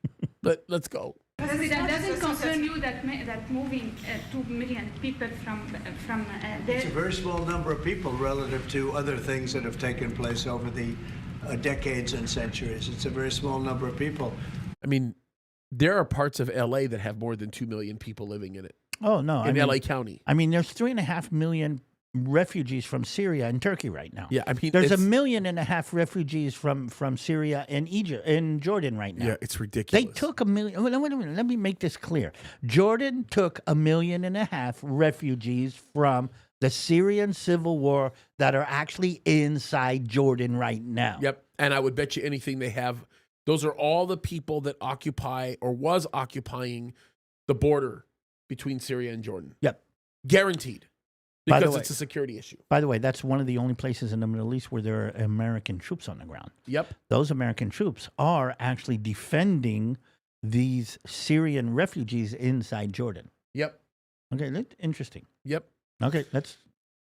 We done? No. Let's watch this. And they're living a terrible life. Look at the way they're living now. Nobody's living like that in the entire world. They're living under buildings that are mostly fallen down and will continue to fall down. And they're living under. People are being killed every day. The conditions are horrible. There are no conditions anywhere in the world that are worse than the Gaza Strip right now. But don't you have Mr. concern President, that you can said all destabilize hell- Jordan and you said all Egypt? hell will break out if all the hostages are not released on This is what I want you to listen to. This is remarkable the way he answers this. Okay? Let me rewind it just for a second. For What did context. you mean by that? And are you encouraging Again, Netanyahu to walk away from this You got it. You got the context. Okay. deal? Have you talked about this with him? So directly? I've looked at at the condition of people coming out of the hostage situation, and it's horrible. I looked at the before and after yesterday. 3 young men. One is dead now, as you know. The older gentleman who died, which everybody said he was alive and well, he's dead. But the 3 young men, and I looked at them from a short while ago, and I looked at them now. They're emaciated. They look like Holocaust survivors. They looked. I mean, they'll get better, but they're in rough shape. They were treated really badly, and we've heard things from them since. And I think the reason that Hamas is playing so cute is because they saw the reaction to these 3 people that came out, and They're playing so cute. Yeah. He's very selective about his words here. Look what he says. Mm-hmm. He's, by the way, totally right. Oh, yeah. And the other was, look, the one young lady had her hand blown off practically, and they were not in great shape either. But she's missing her fingers and a big part of her hand. You know what she did? She was stopping a bullet that was aimed at her. She went like that, and it blew off her hand. No, I think I think they want time because I think the people that they have living are in such bad shape because they're sending the most healthy people out because they don't want to send the least healthy people out. And there was an uproar when they saw the people from yesterday. So these people are, so I don't want to do 2 and then we do another 2 in another week and then we do 4 in 3 weeks. No. They either have them out by Saturday at 12 o'clock or all bets are off. Mr. President, I mean, all bets are off. And then watch the next question. Okay. Look at what he does. Mr. President, would you still consider withholding aid to those countries if they don't accept your plans to accept? Well, I don't want to say that because we've had such a good relationship and we're doing so well just in the short time that we've been talking. I mean, the king just made a statement. I didn't ask him to do that about literally saving 2,000 young children from the Gaza Strip. We didn't know about that. You didn't know about that. Nobody did except for the king and his son. I assume you told your son, right? And I just thought it was great. No, I think we'll do something. I don't have to threaten with money. We contribute a lot of money to Jordan and to Egypt, by the way, a lot, to both. But I don't have to threaten that. I think we're above that. I do believe we're above that. So. What a smart answer. Yeah. I think we're above that, meaning you're not even going to go to that level because I don't have to threaten because you can't. Yeah. But look at that. Look at the Palestinian lady going to ask another question. I remember. You know what it reminds me of? Okay, I don't know if you're the generation. I used to get spanked by my parents, and my dad. I did all the time. Had a little piece of a remainder of a wing off a model airplane that he was using, and after you get spanked a couple of times, he didn't need to tell me I'm going to spank you. No, he would just say, "Do you remember that thing up there on the shelf?" I mean, that thing's up there on the shelf. My dad wouldn't even do that. My dad would just pop. It was a wrap. It was just there was no. He didn't have to threaten. Yeah, there was no threatening. It was you either gonna do what I tell you, or if not, before you even finish your rebellious act, you're getting spanked. No, but what he's doing here is by saying that he says, and again, he's put both Jordan and Egypt into a very, very, how do you say, tight straitjacket. Oh yeah, you can't say no now. Yeah, oh no, come on. If Abdullah is already saying, we're taking 2,000 children, give me a break. Not only that, he's saying, well, we're going to do what's best for the Jordanian people. What are you going to do? You're going to rip away 2,000 children from their parents? I want to see. Well, if they're terrorists, I want to see how the Arab world reacts to this. This. Oh, yeah. But okay. watch this response. There are other countries, not Jordan and Egypt. There was talks about Indonesia, Albania, other places. Like Jordan, Egypt, Tunisia, Albania, they're talking. I'm sorry. She irritates me. Because I know where she's coming from. She irritates me too. Okay. I'm glad we've established these that. are the intellectual Arabs that we've been dealing with. Yep. I got some words. What was the Maybe I should just say them in Arabic. What was the name of that Egyptian comedian that was... Oh, he makes me sick, man. Well, I don't even like watching him. What's his name? The guy who was a heart doctor. Yeah. He was a heart surgeon. I can't even stand it. He's literally a bigot. Yeah, well. He's a bigot. But that's a whole other story. I mean, I've always regarded that guy as pretty intelligent, and I've always pretty much liked him until he inserted himself into the Gaza thing. I want to. We need to finish this. I want to make one more connection before we get kicked off. Yeah, sure. We would. And we have other countries that want to get involved. We have a lot of people that want to get involved.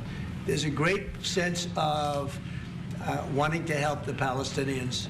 There's a lot of good countries out there, people that rule those countries with big hearts, and this gentleman is at the top of the list. And if they don't want to leave, how are you going to force them, Mr. President? How are you going to be great. They're going to be very happy. Can you give us I'm sorry. Mr. President, if they don't want to leave, then how are you going to force them? And then he just looks, oh, they're going to be great. Yep. They're going to be happy. do it. I'm so proud of the President of the United States. I want to go above this one level. I want to make one more connection to Jordan here in a minute, and then go above this Now level. we can go to that right now. The rest of this is Because kind of the same. It's at the same level. James, it's our job, I think, and I think most of the people watching this would agree. It's our job to look at all the details here. That me and you are probably more knowledgeable about the details in the Middle East than anybody else, but to take it to a level above. But just to add on one more piece to this, I've got a tour guide friend that sent me a piece about a. Do you remember the Sbarro attack where a Palestinian blew himself up in a Sbarro pizzeria? Oh, in Jerusalem? yeah. Okay. Wasn't this on Ben Yehuda? It was the corner of Jaffa and King George. I mean, I know where the place is. I know the exact area. Yeah. Anyway, to make the long story short, the lady that drove him there, dressed up as a tourist, scouted out the site. She decided that that's going to be where that's going to happen, and she picked up the guy with the suicide bomb, and she drove him to the site, dressed as a tourist. She wanted to look like a tourist. Dropped him off. He went inside, blew himself up, killed I think 6 people, wounded something like 16. Anyway, Israel picked her up. I mean, we figured out she had a role. Israel picked her up, arrested her. She spent, I think, something like 16 years in Israeli prisons for her part in that attack. But she was released as part of the Gilad Shalit release. Okay, so I didn't know that, by the way. So here's the thing. She gets released, and where does she go? She goes to Jordan. Now, there were 3 Americans that were killed in that attack. And there's been, an amount of pressure that was being put on the Jordanians to extradite her to the U.S. to stand charges for killing U.S. citizens. And until now, the king has said no. Yesterday, he said yes. No way. Check it out. Her name is Tamimi. Okay.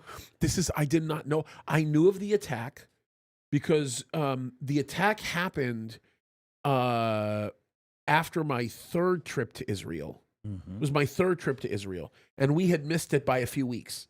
And we were right there. We were on that corner. We were there. But this is a very interesting precedent because this is the United States of America treating Palestinian terrorists like they would treat any other terrorist. Now, here's the thing.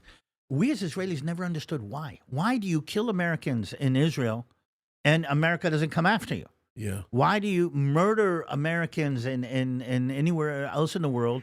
And the whole world, the United States of America comes down on you like a ton of bricks. But if you kill Americans in Israel, nothing. And there are. I mean, what about these Gazan terrorists, Hamas, who killed Americans? Yep. Who literally murdered Americans? Is the American president going to seek extradition for them? I mean, if they're going to be released as part of the hostage, I mean, do they have an American bullseye on their back? I mean, here's the thing, but what I'm trying to say is the King of Jordan has agreed to extradite her to the United States to stand trial. And again, what's the difference? He's the difference. Yeah. I mean, of course, Donald Trump is a difference. Why would Jordan ever give anybody anything? At that point. But she's a public figure. I mean, she's on talk shows in Jordan. Do you understand? I did not know.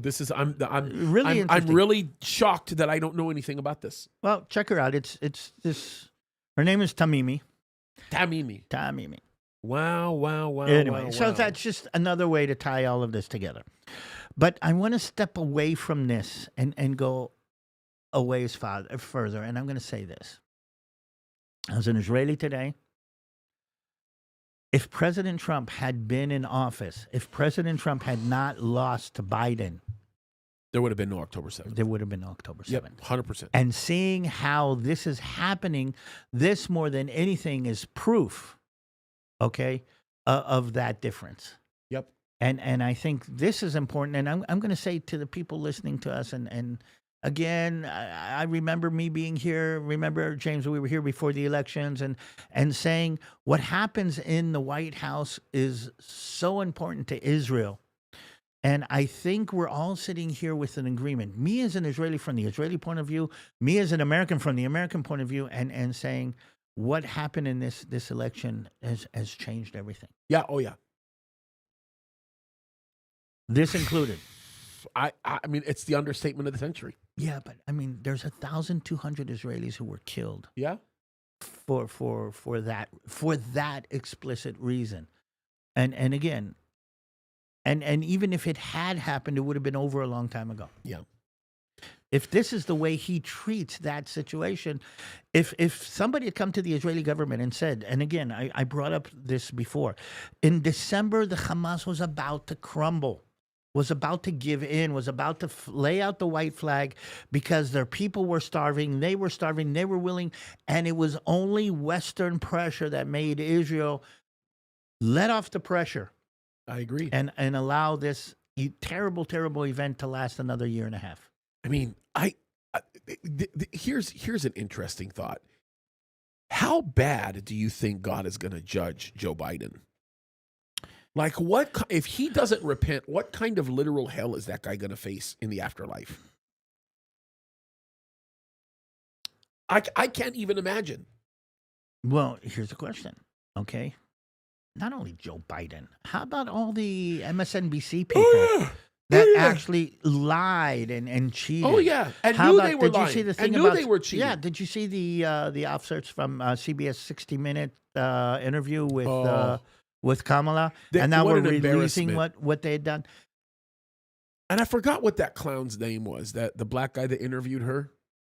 I don't remember. I mean, I'm not that. But again, okay. But here's something else that I'm kind of figuring out. And again, I hope my wife is listening to me because me and her don't really see eye to eye on conspiracy theories. Oh, but I have. You still call your wife a conspiracy theorist?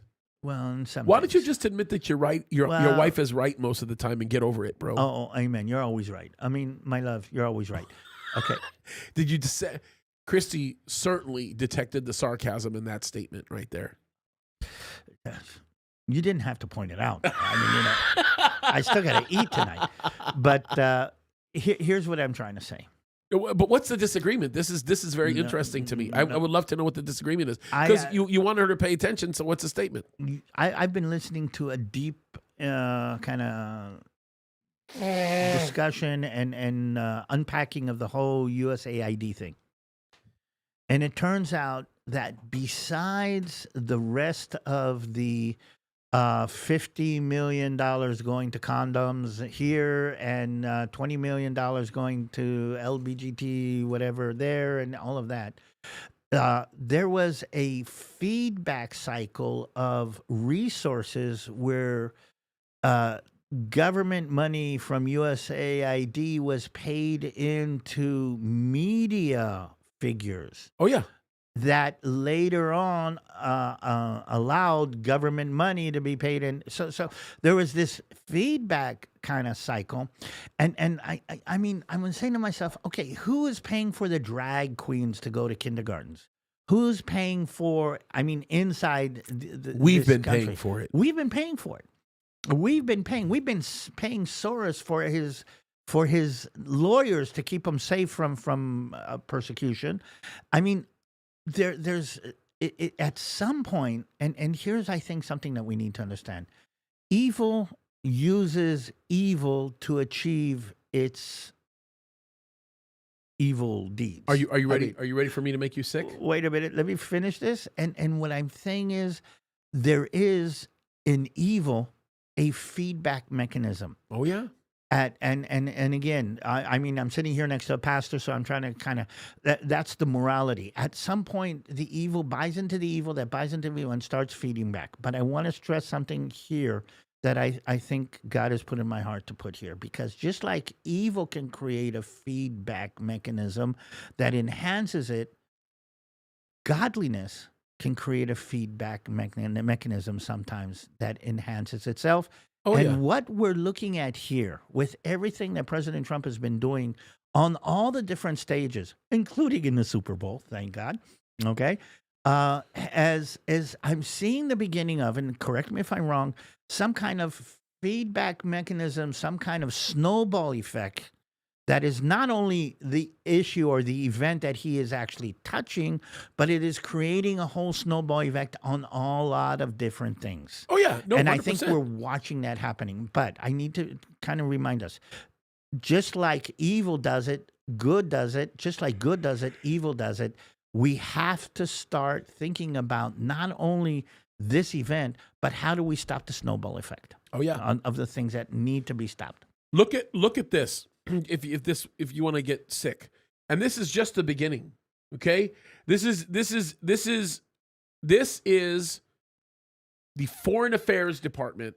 We have this data directly from them, the Department of Foreign Affairs. You ready? $15 million for condoms to the Taliban. We gave $15 million to the Taliban for condoms. Okay, we're not done. $446,700 to promote the expansion of atheism in Nepal. $1 million to boost French-speaking LGBTQ groups in West and Central Africa. $14 million in cash. $14 million in cash vouchers for migrants at the southern border. That means terrorists. $20,600 for a drag show in Ecuador. $47,020 for a transgender opera in Colombia. $32,000 for an LGBTQ-centered comic book in Peru. $55,750 for a climate change presentation warning about the impact of climate change in Argentina to be led by female and LGBT journalists.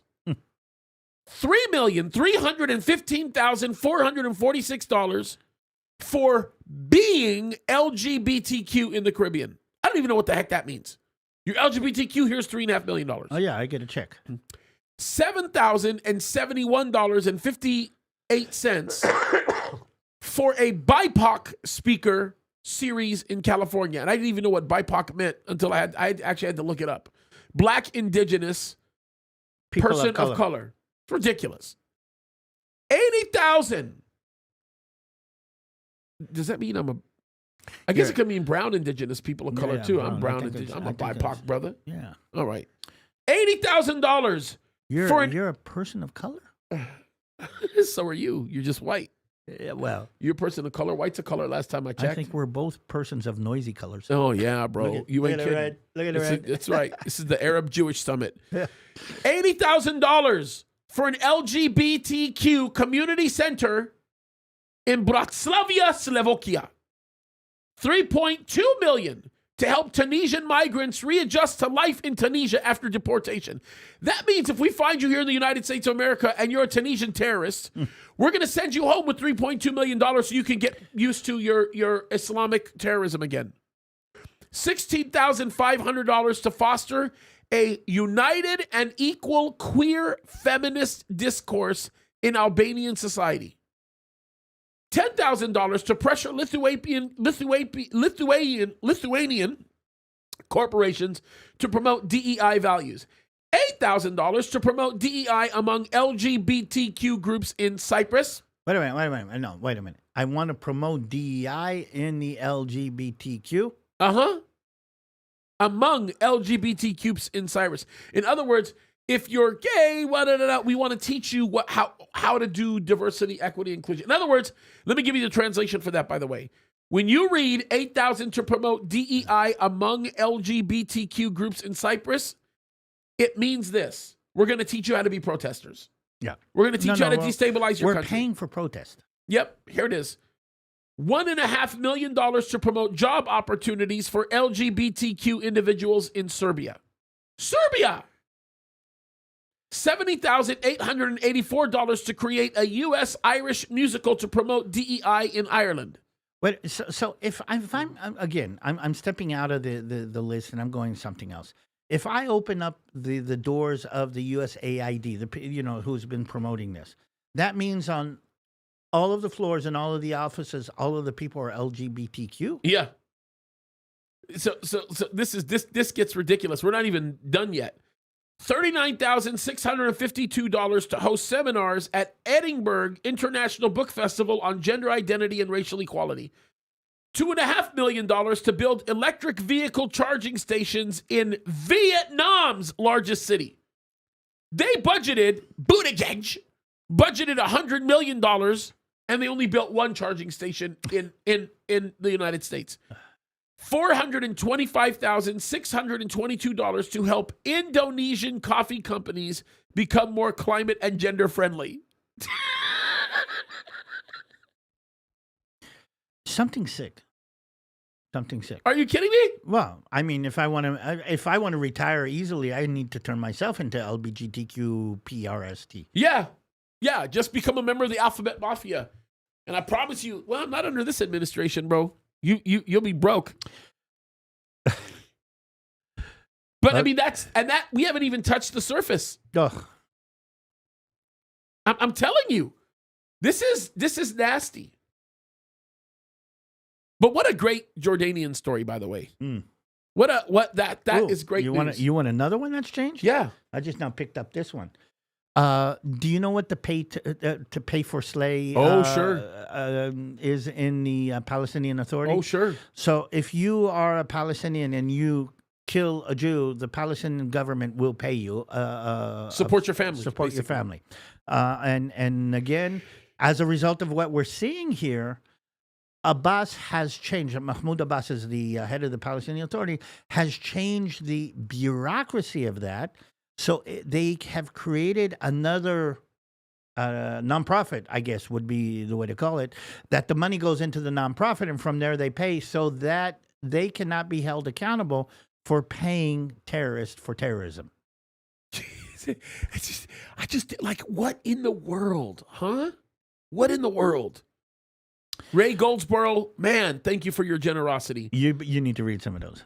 The comments? Yeah. Yeah, let's go read some of the comments. We'll start with Ray's. Great commentary on the Trump and BB News conference the other day. I appreciate you and David. God bless. By the way, if you want an awesome, honest plumbing company, get a hold of Ray. Okay. He's the guy.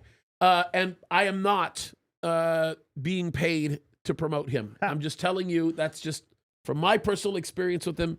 He's a solid guy. I love him a lot. Got to meet him personally. He's a sweetheart. Okay, let's read some of these really quickly, and then we'll get into another topic here that I think will be nice and inflammatory as well. Not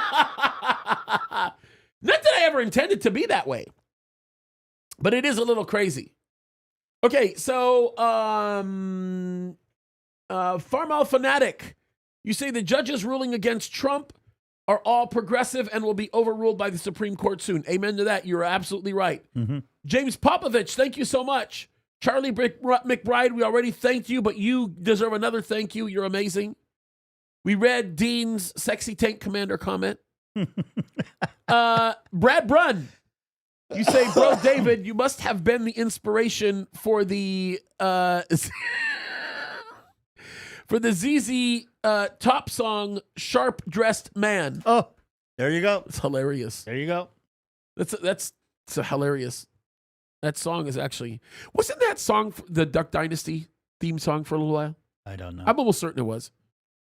Vindog, lots of fairy dusting cash. Yeah, you're right. And Ray, you deserve another thank you. Thank you again. And we got another one from Bart John, I think just came in. Bart John said, James, a loud little Mexican from Egypt. Are you trans? Did you get some money from USA? Okay, so for those of you who don't know what Bart John's talking about when he says what he's saying, Tom was telling me that so many people were shocked when they saw me in person at one of the conferences, because I don't go to a lot of conferences. I just don't. So when I do, it brings in a lot of people, apparently. That's what I was told. And so Tom tells me that people were shocked because they thought that Tom was a tall man and that I was a short little Mexican, which I thought was hilarious. For those of you that don't know, I'm 6'4". So just everybody knows, and I'm Egyptian. It's hilarious. Well, although I could sound like a Mexican name, come on, know? that just stresses the difference between the way things look and the way things are. Sí. I mean, yeah. Yo hablo español muy poquito, pero yo entiendo mucho. Okay. They think I'm from Tijuana. Actually, they would think I was from Tijuana if I started cursing. By the way, I'm trying to figure out where people think I'm from based on my accent.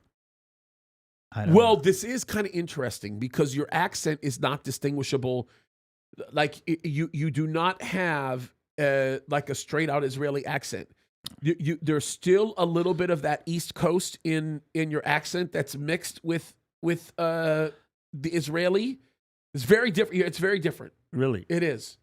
You don't have the heavy. I'm glad that I'm different. Hey, I very much appreciate your vocabulary and how you speak English because you're very articulate. Not as much as I want to be. Well, bro, you're pretty darn I'm articulate. working on it. It makes it easy. Like it's I want to be careful how I say this, but I have done some shows with people that are like,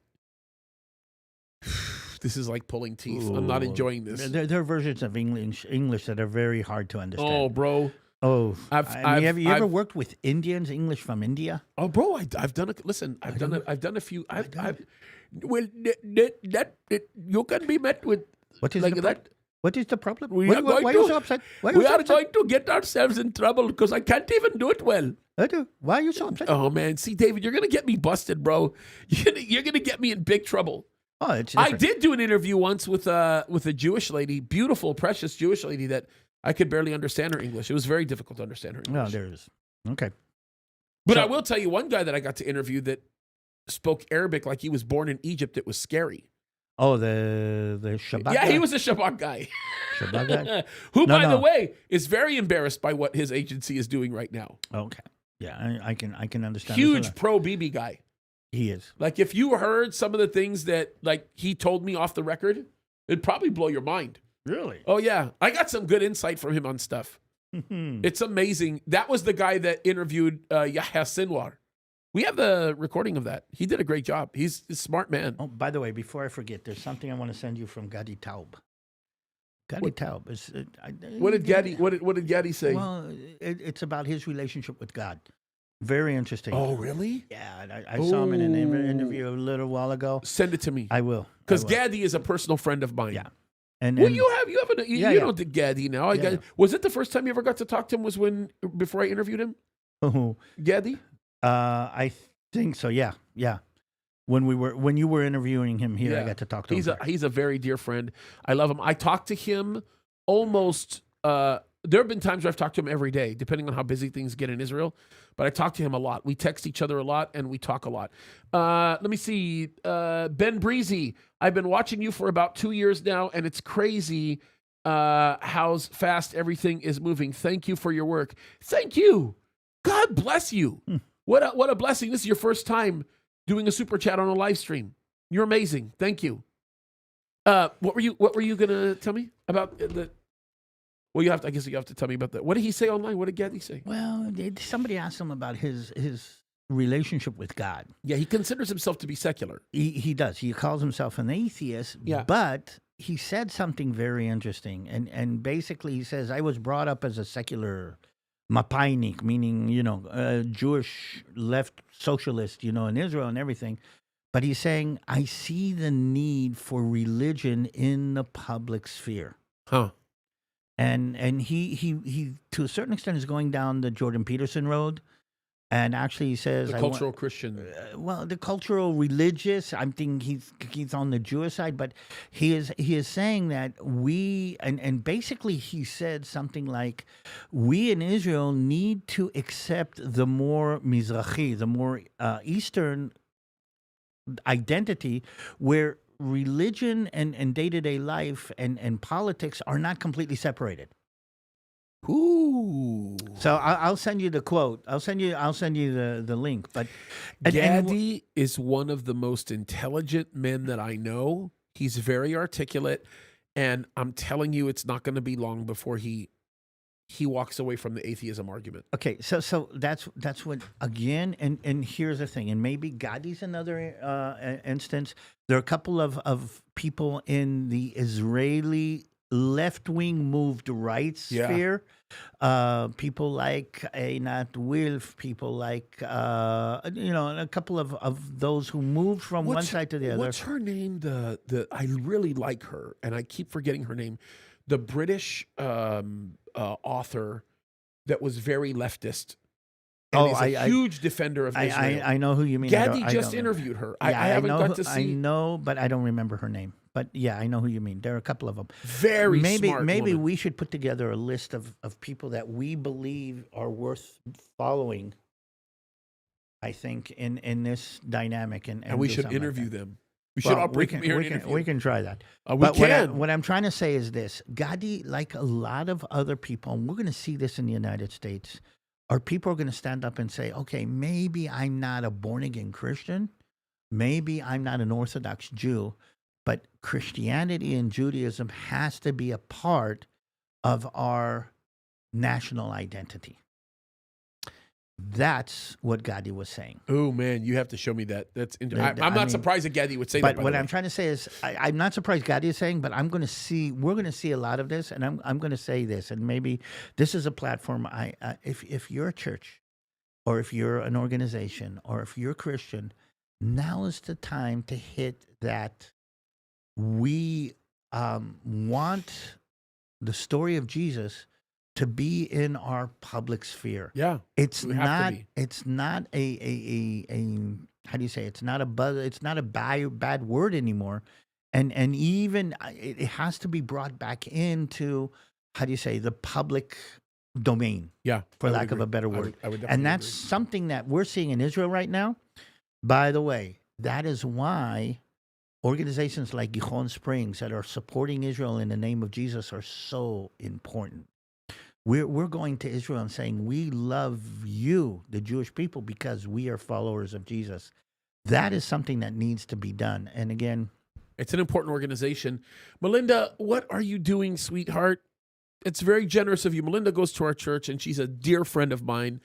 She says, God bless you both. Praise report. Hadley's labs returned today. Fantastic. No more diuretics or sodium.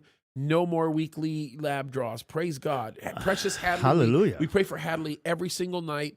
Hadley is Melinda's granddaughter, an amazing, amazing, amazing lady. Melinda's very special to me.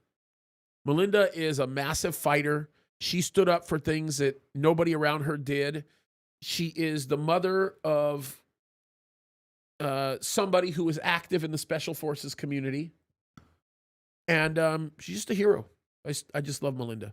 Melinda's just an amazing, amazing woman. She's really special. Okay, do we want to take a few questions, or are we out of time? We've been going now for over 2 hours. Your call. We'll take a few questions. If you have questions, put question and then in all caps, and then give us the question, and we'll take a few. And of course, if we see any super chats come up, we'll also answer those as well. So any questions, give them our way. We'll only take a few, I think, and then we'll wrap it up. But this has been a very eventful time. Well, I've got a question. Okay. Because we're going to be here next week. That's after the Saturday deadline. Yep.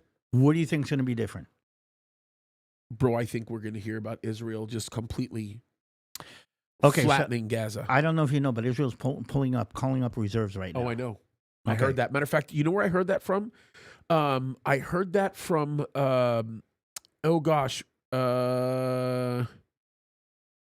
was one of the podcasts. I'll remember when I remember. Oh, it was that the Jewish news guy that's a Christian guy. That he's not on the BBC. He's on one of the bigger stations who talked about it. I'll give you his information. Well, I know from my sources that miloimnikim, how do you say, reservists are being called up right now. Yeah, and so guys, whether this connects or not, I've got one nephew who is a tank commander in reserve, and he's been in and out of Gaza a couple of times. I've got another nephew right now that is finishing his basic training as a paratrooper, has already been in Lebanon, and if it does get all vector based, then please pray for my family. Yeah, amen. And Melinda, I don't know if you saw the comment that Dean made, but Dean is definitely the real deal. He's legitimate, and he is like, if there's any veteran that needs support, Dean is the guy we'll send them to. He's the guy. He's perfect for that. Okay, let's take some of these questions. And that, let's see. I just saw one and it blew right past me because the chat's going pretty quickly. Oh, question. People say Trump is the last president. By the way, this is from Juegastico. People say that Trump is the last president. What do you think? Well, I think Trump will be the last president if we're raptured. That's the case. Amen. If not, he'll turn over power at the end of his term. Wow. That's what I think. Question, really ignorant here. What is the meaning of people saying ethnic cleansing? What do they suppose people do? Rebuild over Gaza. It's a great question, actually. It's not ignorant. I think sometimes we hear these terms and we just assume that they carry one meaning and they don't mean anything close to it. What they mean by saying ethnic cleansing is a propagandist. Basically, they're saying that we're wiping people off the face of the earth. But in essence, what they're saying is we're removing one ethnic group from a particular region, and that's how most of them are defining ethnic cleansing, which is ridiculous because ethnic cleansing, according to that definition, is happening all over the world, and they're ignoring all of it. Yeah, I mean, wait a minute. All the refugees that the United States has taken in because they were coming from a bad area, is that ethnic cleansing? It's ridiculous. Bro, it's ridiculous. I mean, look at all the people from Syria that ran away during is that ethnic cleansing? Look at all the Africans who are crossing over the Mediterranean into Europe. Is that ethnic cleansing? There's so much to say about all of this, bro. It's absolutely right. But the question that they asked was actually a good question in that they just didn't know what that meant. And I think that's wise. You have to define terms, and a lot of people don't do that. So CP24, great question. 8-bit mama. Silly question, maybe, but I've heard some people say the Gaza deal is dividing the land, and others who say it's not. Please help me understand. It seems like a great thing in my understanding. Well, first of all, I do not agree that the Gaza deal is dividing the land. Yes, it is the land that properly belongs to Israel, will always belong to Israel, and technically is Israel's. But you got to keep this in mind. Gaza, technically, under the way people are defining it, isn't under Israel's possession right now. Israel will have a lot more access and control over Gaza if the plan that Donald Trump is proposing happens. Well, so you're actually adding. Yeah, Israel pulled out. Israel pulled out of Gaza. It pulled out of everything in the middle of Gaza. The only place in the Gaza Strip where there are Israeli forces, listen to this, is the Philadelphia corridor. We've talked about that before. And there's a perimeter around the outside of Gaza. Israel has pulled out of Gaza. Yep. Yeah.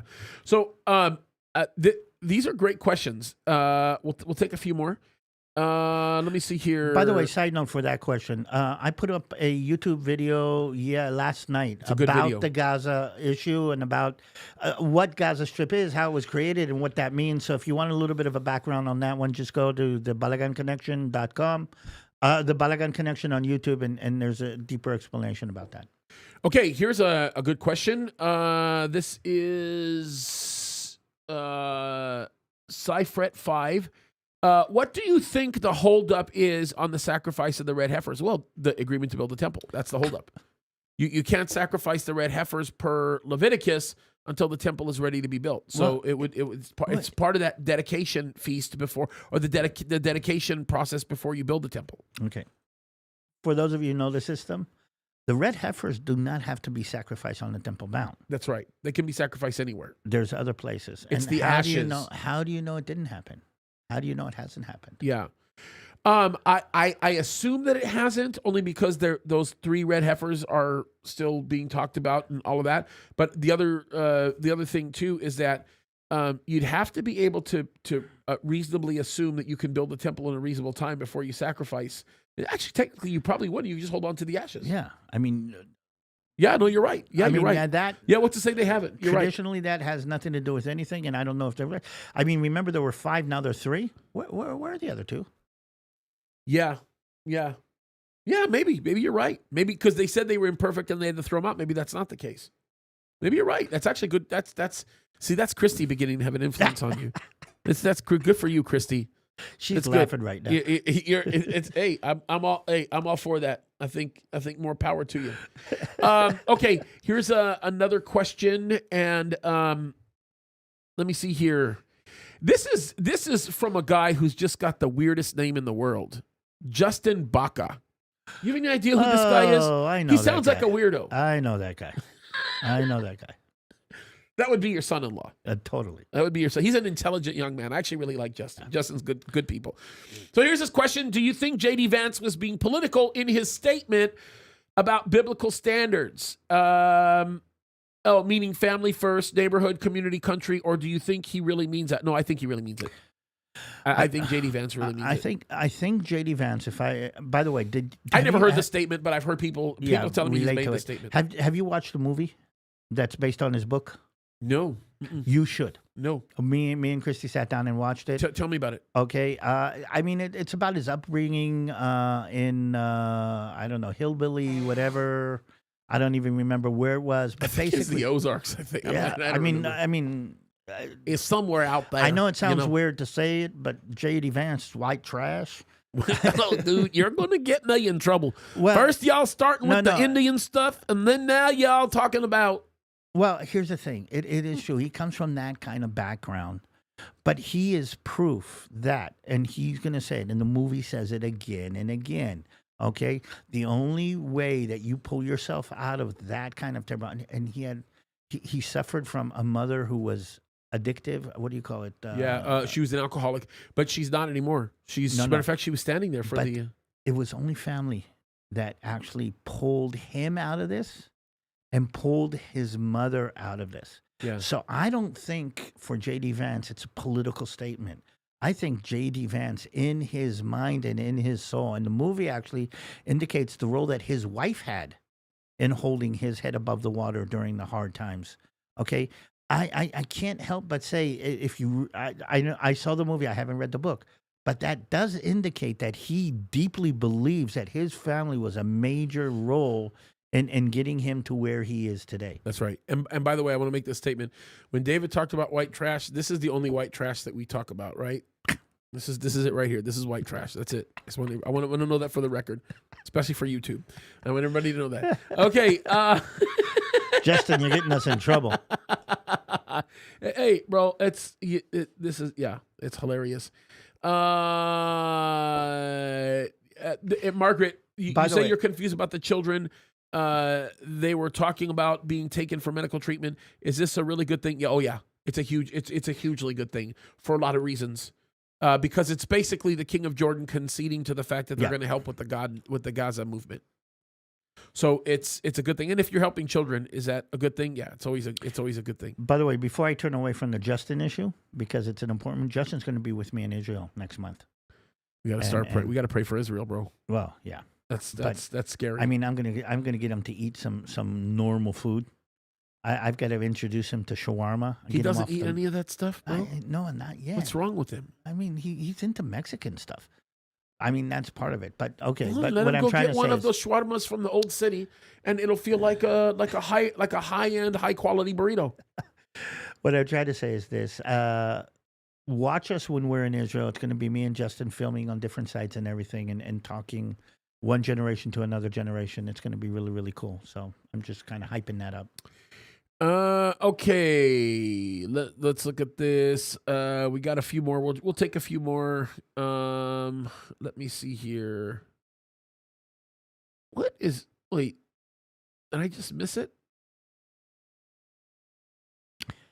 Oh, okay. Well, first of all, Joe Mama, shame on you for calling yourself dumb. You're not. That's ridiculous. You say, is it possible for it to be Babylon? No. The reason why there's no way Gaza can be Babylon is because Gaza is not in Babylon. Babylon is Babylon. And when we talk about Babylon, we're talking about very likely southern Iraq is what we're talking about here. So Babylon is Babylon. Babylon is literal. I don't think it's symbolic in any way other than some of the religious symbolism. But, okay, here's the question. And again, we have some more? No, it's okay. Go ahead. I've got one question. I mean, this is a question I want to leave with the end, because between now and next week when we're going to be meeting here again, that Saturday high noon ultimatum is going to be over. Yep. the more I think about it, the more I get goosebumps thinking those 76 hostages are going to be home in whatever state. Say that one more time. Okay, there's still 76 hostages in Gaza. Yep. Okay. If and this is the first time I've actually felt that maybe this will be the way for them to get home. I mean, if what President Trump is saying is true, then there's a chance that those 76, because I'm going to tell you truthfully, I'm more or less of the opinion, or I was more or less of the opinion, that we're never going to get them back.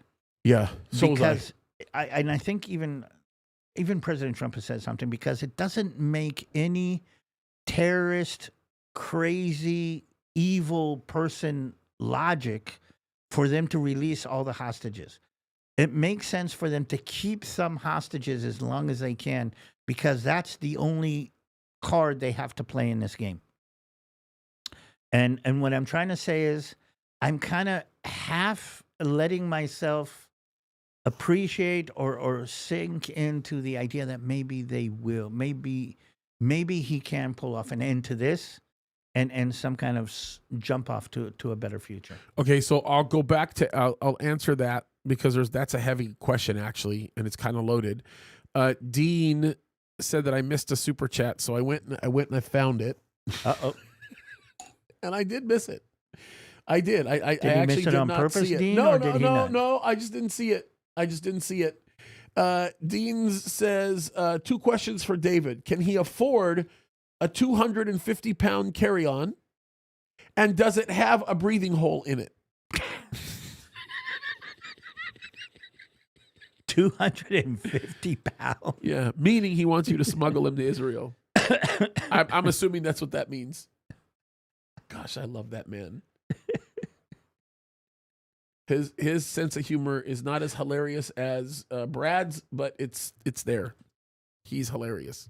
By the way, when you do that and you put it in the hold in the airplane, doesn't it get really, really cold? Yeah. No, you don't. If your luggage, you're not going to do well. You're not even pressurized. I think there's no way they all come home, bro. Yeah. I mean, and I'll tell you why there's no way they all come home, because you can't bring somebody home where you don't know where they are. Here's the problem. And I don't think they know where they are. Here's the problem. That's what he said. Bring them home or else. Am I allowed to dream, hope that maybe it will work? I think you should dream and hope that it doesn't work, as terrible as that sounds.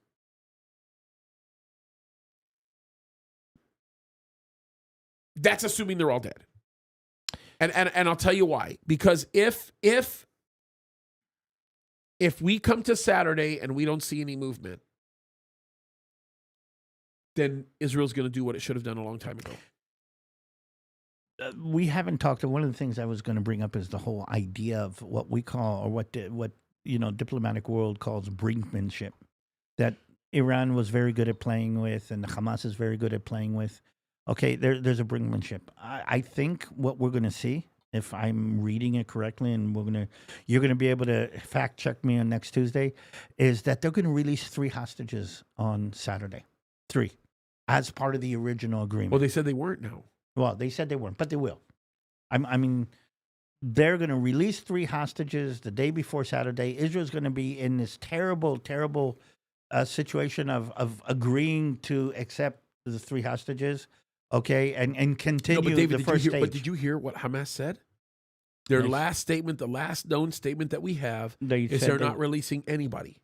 Okay, I heard that, and I'm going to say this. They will, I think. This is your prediction. I'm predicting. They will release 3 hostages as part of the original multi-stage deal that President Trump is just not thrown under the bus. And they're going to make Israel decide if we're going to go with Trump's plan or go with the original plan. That's what we call brinkmanship, and that's going to put Israel in a serious dilemma. Yeah, but that's not going to be too hard, David. And the reason why it's not going to be too hard is because they already broke the rule. They broke the rule 2 times. Yeah. So we're already there. I don't know if you know, but there are already demonstrations against Trump's plan in Israel from the families. Yeah. Yep. And I get But it. the problem is that's just a function of the families just truly believing We that their understand loved that. people are alive. And all of Israel does not, I would venture to say that all of Israel does not stand with that mindset that the families have right now. I kind of feel one of two things. Either we're going to be back in war and there's going to be tanks rolling down the streets of Gaza again, or we're going to be released. I personally think that you are going to see tanks going Back from into the Gaza. north to the south, one big wall from the east to the west. They will all line up on the eastern border of Gaza while still holding the Philly corridor and protecting the northern border, and they're just going to go straight in. Well, so if there's any question, there's a lot of things to pray for. Yeah. I think we'll probably see movement in Gaza that we've never seen before, ever. Well, because if Bibi's going to commit to it, Bibi has to commit to it. Like there can't be any. But the world's going to go berserk. I mean, if they've gone berserk until now, they're going to go berserk. Listen, Habibi, I'm going to just tell you this right now because I do want to say this. I remember when they said that the world would go berserk by the United States setting up the American embassy in Jerusalem. Yeah, I remember that too. And actually, that was a bigger deal than Israel moving into Gaza, believe it or not, for a lot of reasons. Because it recognized a certain legitimacy of Israel that Israel's never had from the time that it was repatriated. It pulled the rug off of the ownership of Jerusalem by the Palestinians. It was over. He pulled the rug out. And it didn't happen. And I think we're probably going to be in the same thing. Okay. Oh, Dean is saying cargo, not a carry-on, not in cargo. So well, somehow he thinks he can be stowed in the little overhead. Yeah, well, 250 pounds. I don't carry 250 pounds anymore. I mean, it doesn't work. My right leg weighs more than 250 pounds. Probably not that much, but yeah. Angry little Mexican.